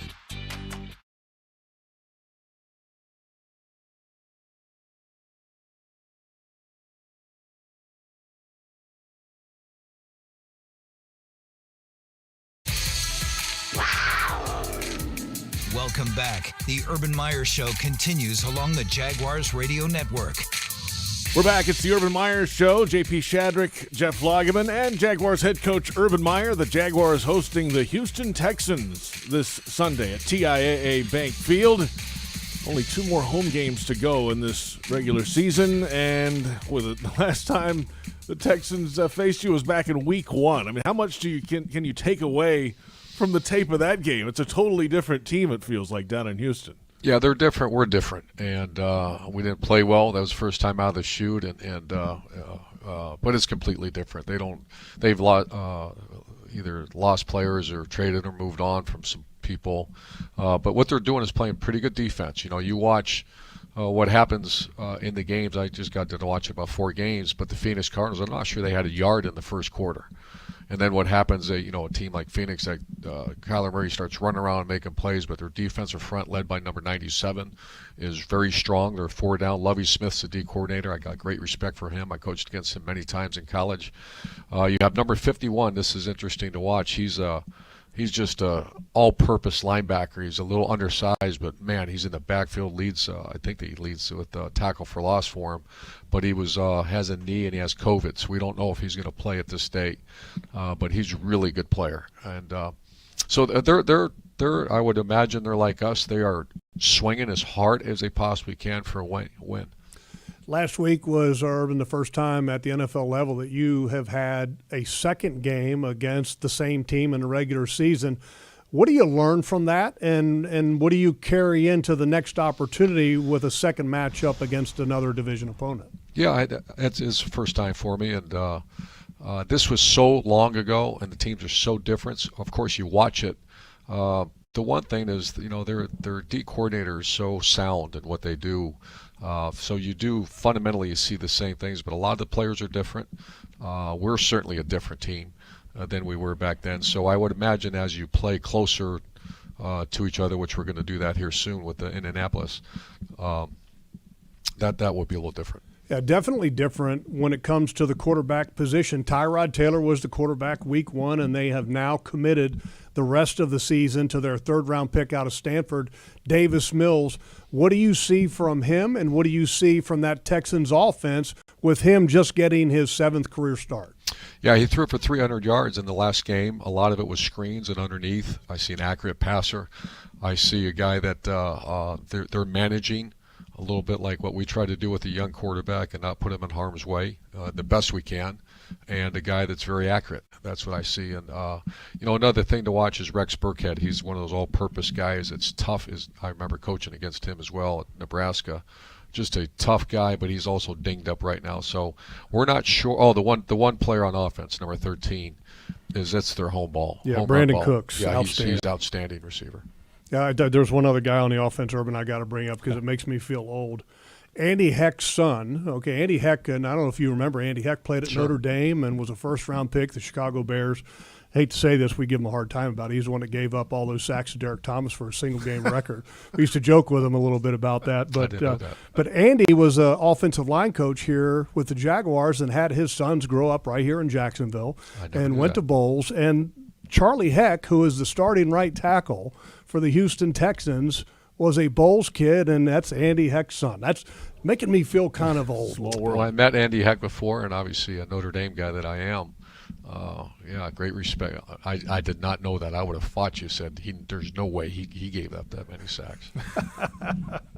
He didn't give them all up. You know how that works, though. I mean, when Derek Thomas lines up and you're the right tackle, your left tackle, you're going to get pinned for them all. It's like a quarterback getting all the responsibility. Yeah. That's how it works. That is how it works. All right, so Urban, the Jaguars back home this week, trying to snap this losing skid, get back in the bank here and get some positivity going. Some good things are going on defense, special teams. Got to get the offense jump-started here.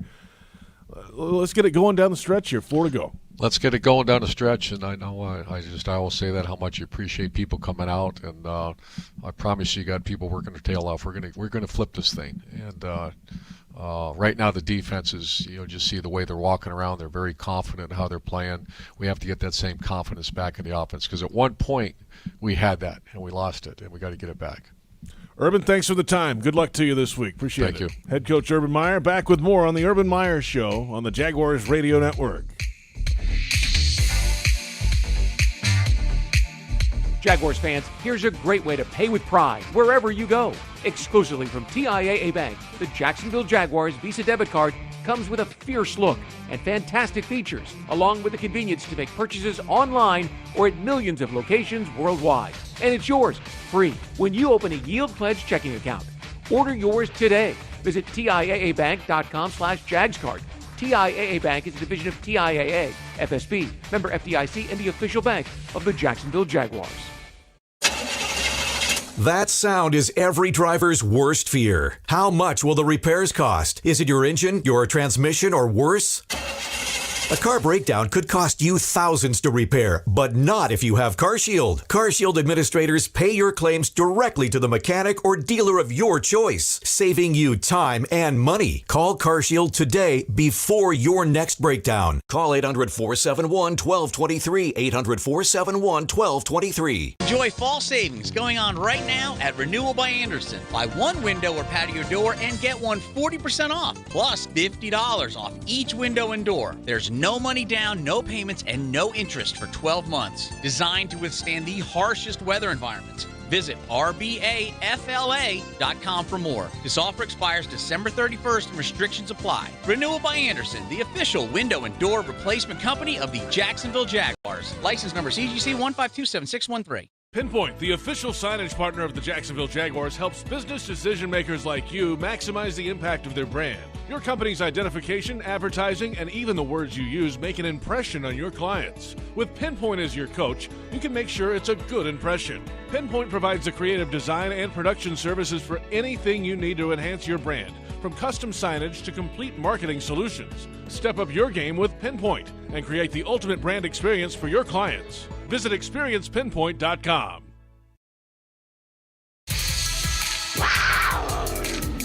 Welcome back. The Urban Meyer Show continues along the Jaguars Radio Network. Welcome back. It's the Urban Meyer Show. JP Shadrick, Jeff Lageman, and our thanks to head coach Urban Meyer. He joins us in the first half hour each and every Tuesday afternoon. The Jags 2-11 now, 5-game losing skid, second of the season. Coming back home to host the Houston Texans. A lot of noise, trying to shut it out, move forward, get this team to find some kind of positive play down the stretch here. It has been a tough stretch for this team. Look, you got two great opportunities because you've got two teams that aren't very good coming up. And if you think the noise is loud now, if you have two performances in the upcoming weeks that aren't good, it'll get really loud. And that's just the nature of the business. I mean, that's life in the National Football League. And I hope this team plays well this week against a Texans team that many people viewed as a dumpster fire in the offseason with Jack Easterby and Nick Cesario and the Deshaun Watson situation. We thought, go all the way back to week one, we thought the Jaguars were going to beat this Texans team. And when that game started to play out, we were going, well, wait a minute, which team is having problems? It was the Jaguars. Yeah, remember, it started out 14-0 right right out of the gate. Trust me, I remember. Right, and then the Jags score. They go down the field and score, and Lawrence hits Manhurts. 11-play drive is 14-7. Okay, great. The Texans made it 34-7 all of a sudden. I always make notes, okay, throughout the course of the game. You are a note taker, yes. Because you got to be able to reflect, correct, and kind of summarize the game when you're doing the broadcasting thing. And when I was watching the game, first of all, the amount of disorganization.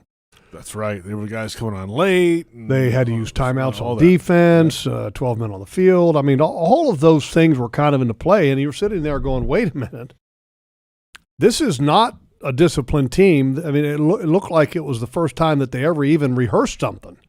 It was bad. They didn't even give themselves a chance to compete. And that was the most disappointing thing about the Jaguars' first performance that they had in Houston. And because when you have that level of organization, you don't have a chance to perform. And they didn't, certainly against the Texans, and that was disappointing in and of itself because of our view, and I would say even of a league view of the Texans at that time. Yeah. Just think about that. I know. I mean, we thought the Texans were a dumpster fire. It was a dub. Chalk it up. No. Yeah, it wasn't good, and these, like, my point is, look, that wasn't good. Okay, Texans are not a good football team. They are not viewed as anywhere even coming close to a good football team, and now they have a third-round pick rookie quarterback. You have a first overall pick quarterback. Okay, now you're going to have another measuring stick to see where you're at. And if you don't play well at home against the Texans, the noise will continue to grow. And then you go up against another rookie quarterback who was picked behind Trevor in New York. Mm-hmm. And that football team is led by former Jaguars linebackers coach Robert Saleh. If you don't play well up there, it's going to continue to grow louder. And on top of that, now you're involving New York media. True. That's right. Didn't really think about that part of it. That's something to think about now. That's why I'm saying that the noise is loud now, Mm-hmm. but it can grow extremely loud if you're all of a sudden you're headed to New York, having lost to the Titans the way you did, and then if you lose to the Texans this weekend. Think they're going to run the ball a little bit more this week? You have to. They better, right? Well, you have to. And you have to stop putting your offense in the situation where they're in third and long. Look, if you gain 2 or 3 yards on first down and you gain 2 or 3 yards on second down and you get to 3rd and 3, 3rd and 4, that's okay for a young quarterback. That's okay. It's way better than 3rd and 7, 3rd and 8, whatever that may be, where the Jaguars have mostly been at. And you've got to find a way to get back and being committed to a running game, which, look, the Jaguars' offensive line didn't play well. Fact. But when you put them in a situation to do something that they're not built to do, which is to pass protect throughout a game, their chance of having, a coach's job is to be able to put a player in the best position to have success. And I feel like they didn't do that in Tennessee because they didn't stay committed to a running game, which would have made a little bit easier job for an offensive line and would have taken pressure off of a young quarterback. And the reason I say that you should do that in a game like that, the Tennessee Titans had just scored 13 points a game in the two previous games. They did not have a whole bunch of weapons on offense, and the Jaguars' defense did a good job. Mm-hmm.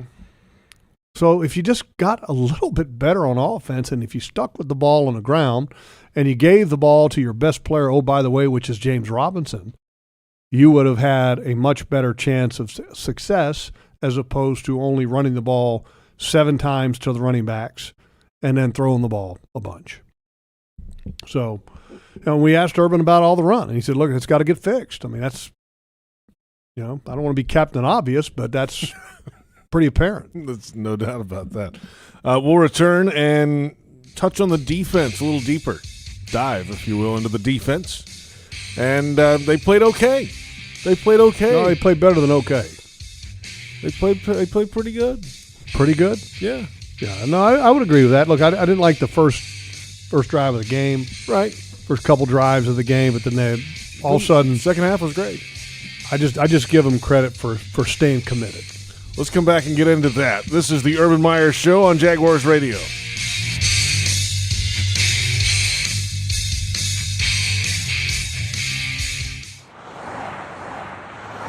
On the road, there's a thin line between safety and tragedy. Don't cross it. Give law enforcement, first responders, and service professionals the space to safely do their jobs. When you see flashing lights, move over a lane or slow down 20 miles per hour below the posted speed limit. See lights? Move over, Florida. Brought to you by the Florida Department of Highway Safety and Motor Vehicles and the Florida Highway Patrol. Healthcare coverage for less? Yes. Now, because of the new healthcare stimulus, you can get better benefits, more coverage, and pay less with a Florida Blue plan. Claim your savings today. Visit floridablue.com/getcovered now. Policies have limitations and exclusions. If you already had health insurance in 2021, speak with an agent to find out how changing plans could impact your deductibles and out-of-pocket maximums. Florida Blue and Health Options Incorporated, DBA Florida Blue HMO, are independent licensees of the Blue Cross and Blue Shield Association. At VyStar Credit Union, you inspire us to deliver on our promise, to do good for our members and our communities. That's why we offer more banking options, like better rates and no hidden fees. We also give back, donating several $1 million to hundreds of nonprofits each year. Better financial lives, stronger communities. VyStar Credit Union. Do good. Bank better. Visit vystarcu.org/join. Insured by NCUA. Fans like you have been told that going all out is going too far. But fans like you know better. You're the kind of fan who loves the team as much as your pet, who paints yourself for game days and dyes your pet's fur to match. You are a rare breed. You are a pet fanatic, equal parts pet obsessed and diehard sports fan. At Pet Paradise, they're crazy about pets too. The official pet care provider of the Jacksonville Jaguars. Pet Paradise. It's a new day in pet care.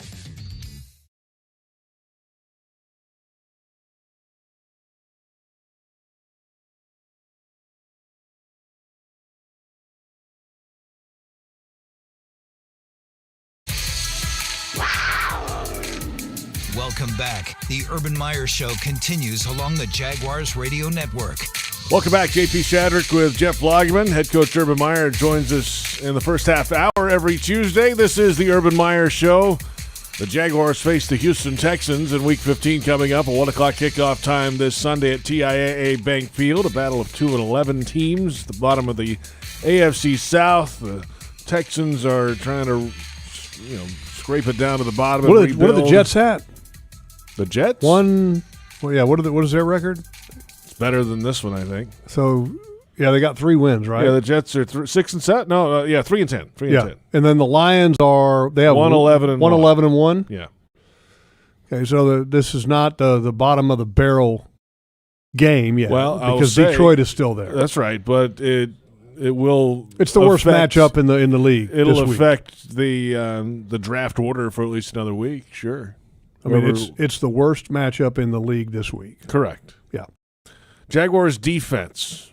Last week, some long drives early, a 10-play touchdown drive for Tennessee. Deontay Foreman with a 5-yard score capped it off. The next drive for Tennessee, 9 plays, 42 yards, and they missed a field goal from 47. Yeah, that was nice. Then the next drive, 15 plays. In just over 8 minutes, Bullock had to settle for a field goal. That's a lot of plays and a lot of time on the field for the defense. They just couldn't get off the field a lot of times. Yeah, but they were on the field because it was their fault. Yeah. You know what I mean? That wasn't bad offense keeping them out there or anything of that nature. That was on them to start the game. And then they settled down and played great. Second half was fantastic. Great. And the sudden change and the tough situations that they were put in. Here, I'll give you to me. The first interception, which was Rashaan Evans, on LaVisca, a flat drop. No other way to describe that. The Jaguars defense holds Tennessee to 3 plays and then 8 yards, and then they have to punt. And then the next interception, which was by Jayon Brown, that was a great play, by the way, on him. Yep. And going to look at that for, again, Jaguars All Access. Ah, nice. Just want to also remind you that because on that play, the Jayon Brown interception, the very next Jaguars defensive drive against the Titans, you had 2 sacks on that drive. One of them was by Jihad Ward, which that might be the first play he made all year.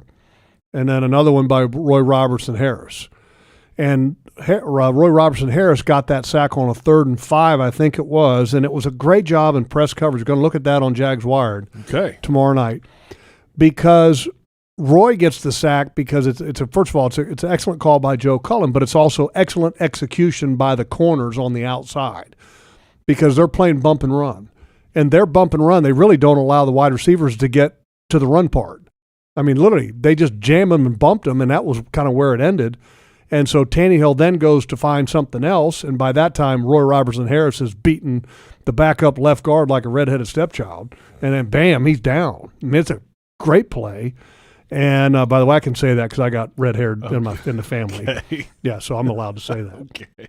But it was a great play by Roy, and that's the play we'll be looking at for Jags Wired, because how you have, you always hear coaches talk about rush and cover, and that's a perfect example of that. So that drive there was 5 plays, 8 yards only, and then they had to punt.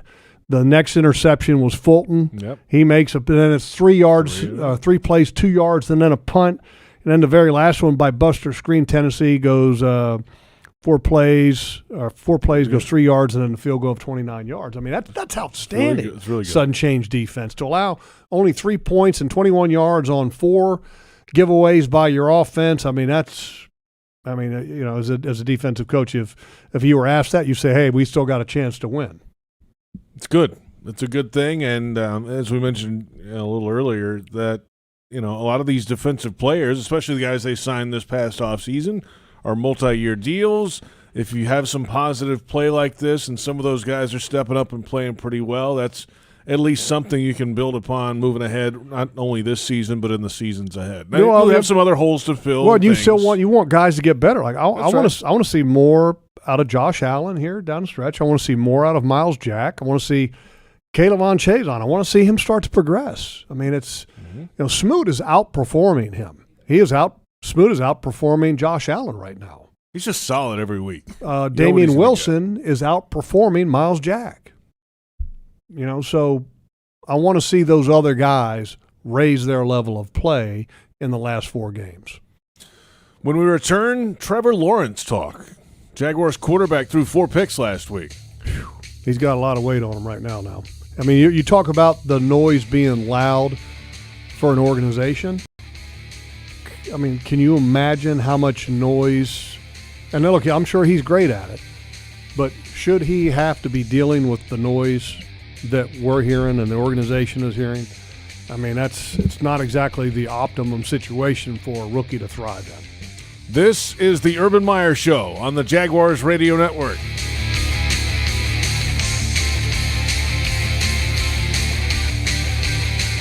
Jaguars fans, here's a great way to pay with pride wherever you go.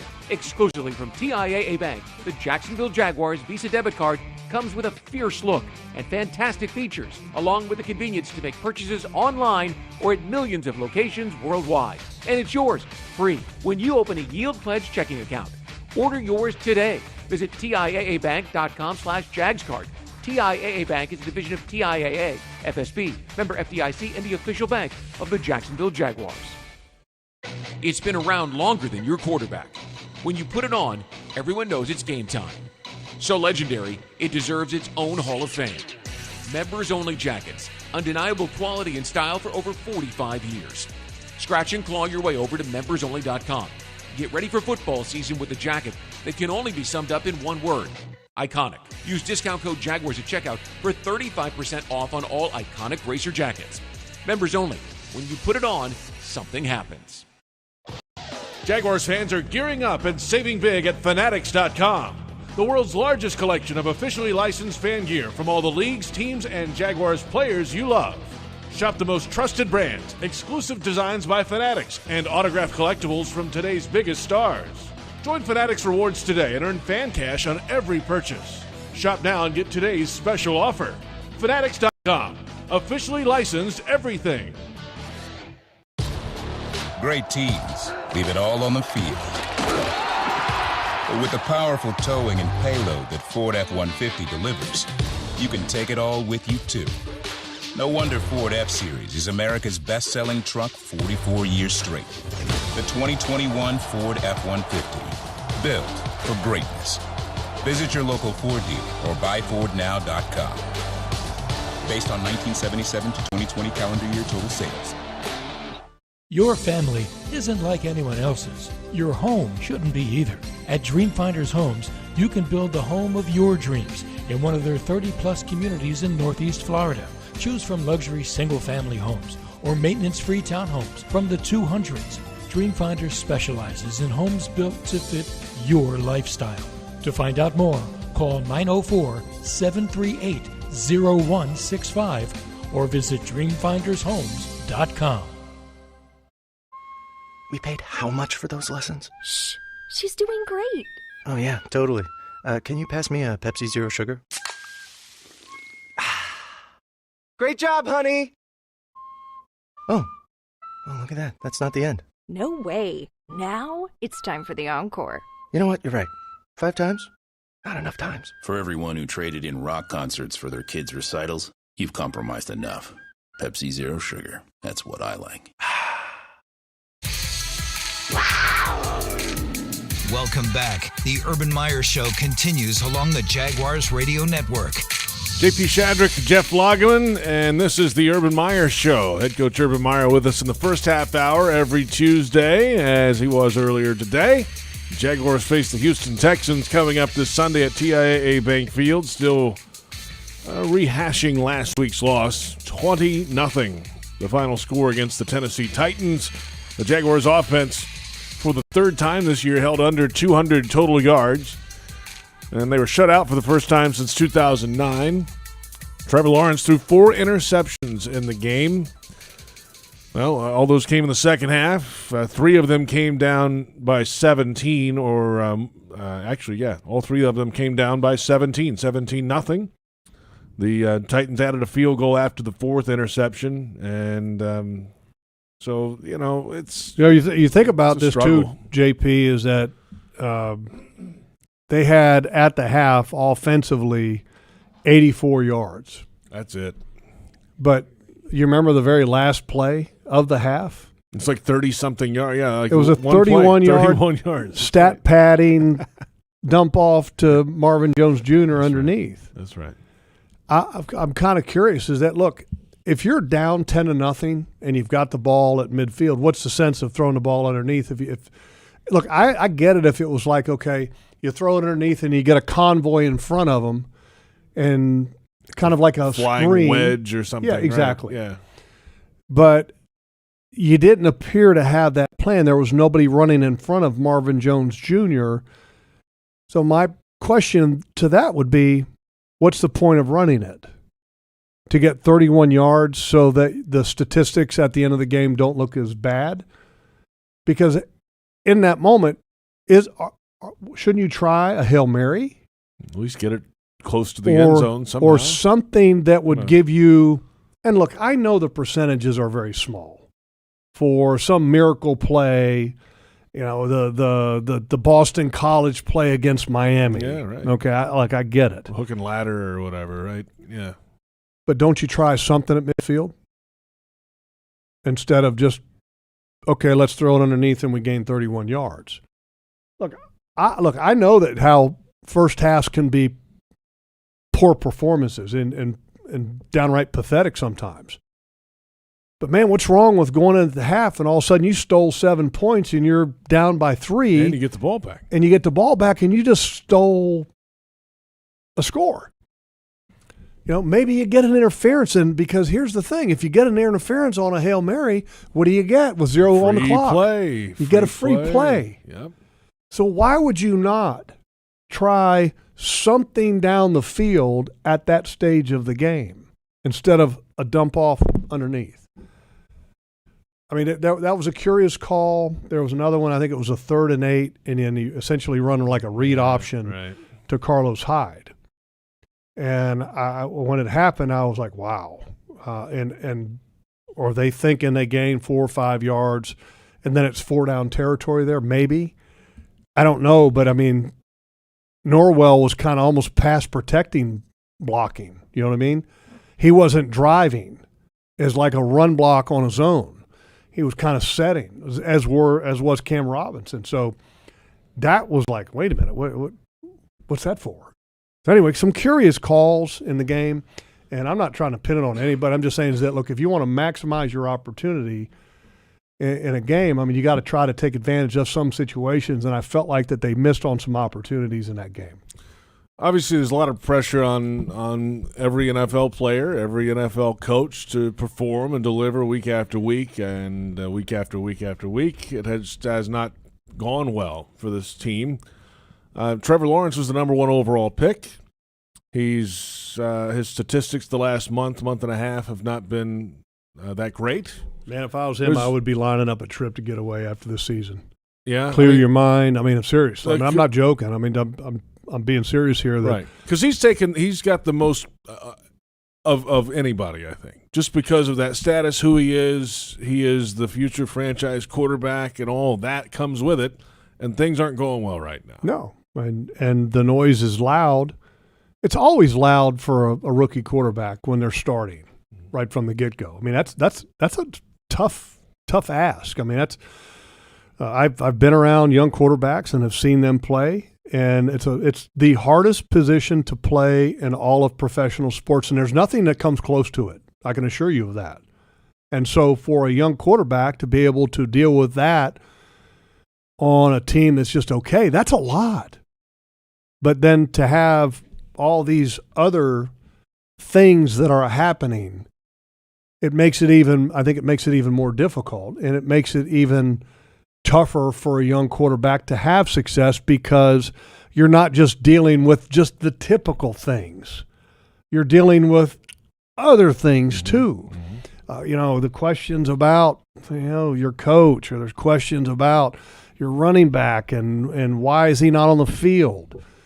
I mean, the questions about is your wide receiver okay with the head coach? I mean, all those things, it just adds to the noise for that individual. And so I give him a lot of credit because he has been A+ in any of the dealings that he's had with media. Oh, he's great on the podium. He's been fantastic. Yeah. And he's very aware, and and because he's very aware, that's what I keep thinking that it's going to give him a great chance, because the hard part about playing quarterback in the National Football League is the mental part. You got to have the physical stuff, which, the pocket presence, the arm strength, the accuracy, which I believe he has all those type of things. But then you have to have the mental toughness. You have to have the mental acuity, the smarts, the intelligence, which Peyton Manning and Tom Brady continue to put on display for many years. I mean, I think he has all that kind of stuff, but you got to quiet the noise around him, and you have to give him an environment and make the environment for him more conducive to improvement. And right now the improvement's not happening. So you got to look at the environment and say, are we doing the right things for him? And I think there are some questions that you would say, and there are answers to that you would say, no, we're not doing what's best for him in some situations. We need to do better, and they need to do better. When we come back, our final thoughts ahead of the Jaguars and the Houston Texans coming up in Week 15. PRI Productions, the Southeast full-service event company, has everything you need to bring your next idea to life. Visit PRIProductions.com and learn more. This is the Urban Meyer Show on Jaguars Radio.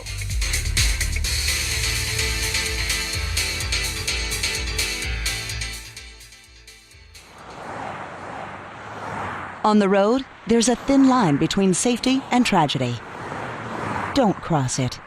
Give law enforcement, first responders, and service professionals the space to safely do their jobs. When you see flashing lights, move over a lane or slow down 20 miles per hour below the posted speed limit. See lights?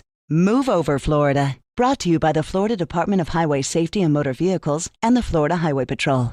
This season, make Pepsi your go-to game day drink because it's the only drink for football watching. Just look for 20-ounce Pepsi products in the cooler door at your local Gate convenience store and see how you could win an exclusive VIP experience at the Jacksonville Zoo and an opportunity to eat lunch with a Jaguars player. Eat with a big cat. Courtesy of Pepsi and Gate. No purchase necessary. Visit jaguars.com/zoo for official rules and details. Ends 12/31/21. Hey Jags fans, this is Chris Manhurst of the Jacksonville Jaguars with a reminder that everyone has a right to arrive at their destination safely. In Florida, bicyclists have the same rights and the same responsibilities as drivers. When cycling, always wear a properly secured helmet, ride in the direction of traffic, and obey all traffic laws. When driving, get rid of distractions and focus on the road. Always watch for pedestrians and bicyclists, especially at night, because safety doesn't happen by accident. Visit alerttodayflorida.com for more safety tips. At VyStar Credit Union, you inspire us to deliver on our promise, to do good for our members and our communities. That's why we offer more banking options, like better rates and no hidden fees. We also give back, donating several $1 million to hundreds of nonprofits each year. Better financial lives, stronger communities.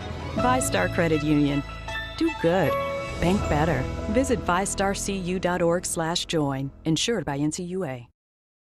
You know Scrubbles is the best car wash in town with our newest location at Kernan and Atlantic. But listen to this. Scrubbles is offering the first ever car wash family plan. Purchase any of our monthly plans and get a $5 discount for up to 3 additional family members. As always, with every wash, you can enjoy free-to-use wipe-down towels, self-service cleaning stations, and that great-smelling Scrubbles air freshener. Visit us today at any one of our convenient locations. Scrubbles, you'll know quality once you arrive.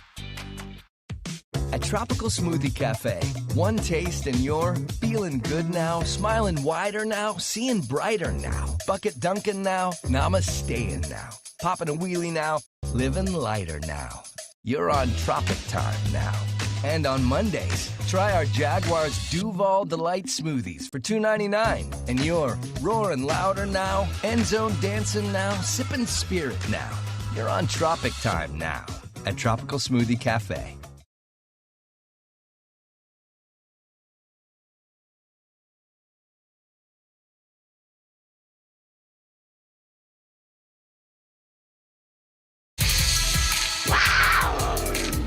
Welcome back. The Urban Meyer Show continues along the Jaguars Radio Network.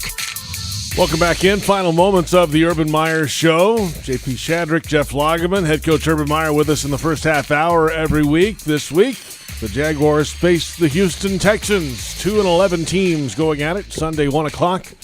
The Texans knocked off the Jaguars way back in week 1 down at NRG Stadium in Houston. And as Urban said earlier, Logs, well, they're much different.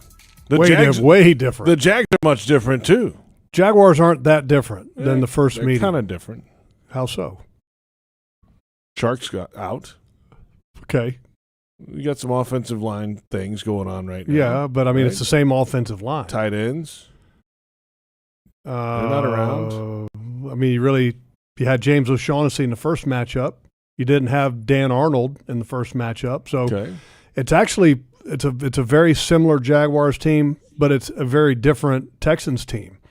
You know, you got a different starting right tackle, right guard, a different starting tight end, a different starting quarterback, different starting wide receiver.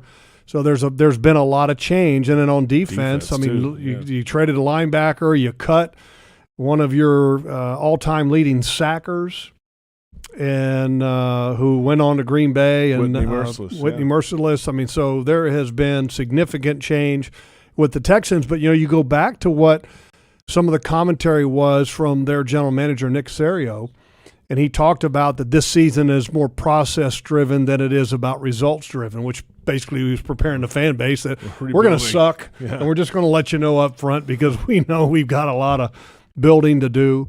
And the expectation when the Jaguars went to Houston that first week was that the organization was going to at some point trade Deshaun Watson to maybe pick up 2 to 3 first-round draft picks for the future to replace some of the first-round picks, high picks that they just traded away over the last couple of years under Bill O'Brien.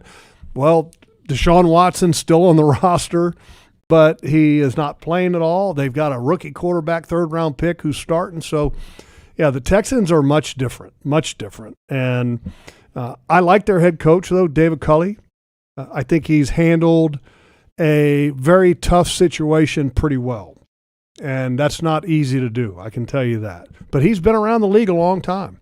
Highly respected guy, been around the league a long time. Got to win this game, right? Well, like we said, if you don't, then the noise grows from last week, and then it grows going into the New York media market. And then I think the spotlight, because you're going to New York, and the comparisons of their quarterback and your quarterback and the attention on your team and your situation because you also have a first-year quarterback, the New York Post and all these New York publications and the national media. I mean, look, I played in New York. I understand how that works, and that New York has a certain spotlight to it. And they don't pay attention to the Jaguars on a week-in, week-out basis. But that week they will be paying attention. They were paying a little bit of attention over the weekend after those reports came out on Saturday. Sure. And so, again, the noise will get louder going to New York if you don't beat this Texans team that's many view as the worst situation in the league. Got to get it this week. The Jags have dropped 5 in a row for the second time this season, trying to bounce back, trying to get in the end zone, trying to get on the scoreboard this week. Start there against Houston, team that's also 2-11. Thanks to head coach Urban Meyer, Joe Fortunato, Brent Reber. For Jeff Lageman, I'm JP Shadrick. We'll hope to see you at the bank this coming Sunday. Of course, coming up tomorrow on Jaguars.com, it's Huddle Up with Bucky Brooks. We'll hear from the NFL Network analyst, as always, and we'll see you next time. This has been the Urban Meyer Show on the Jaguars Radio Network.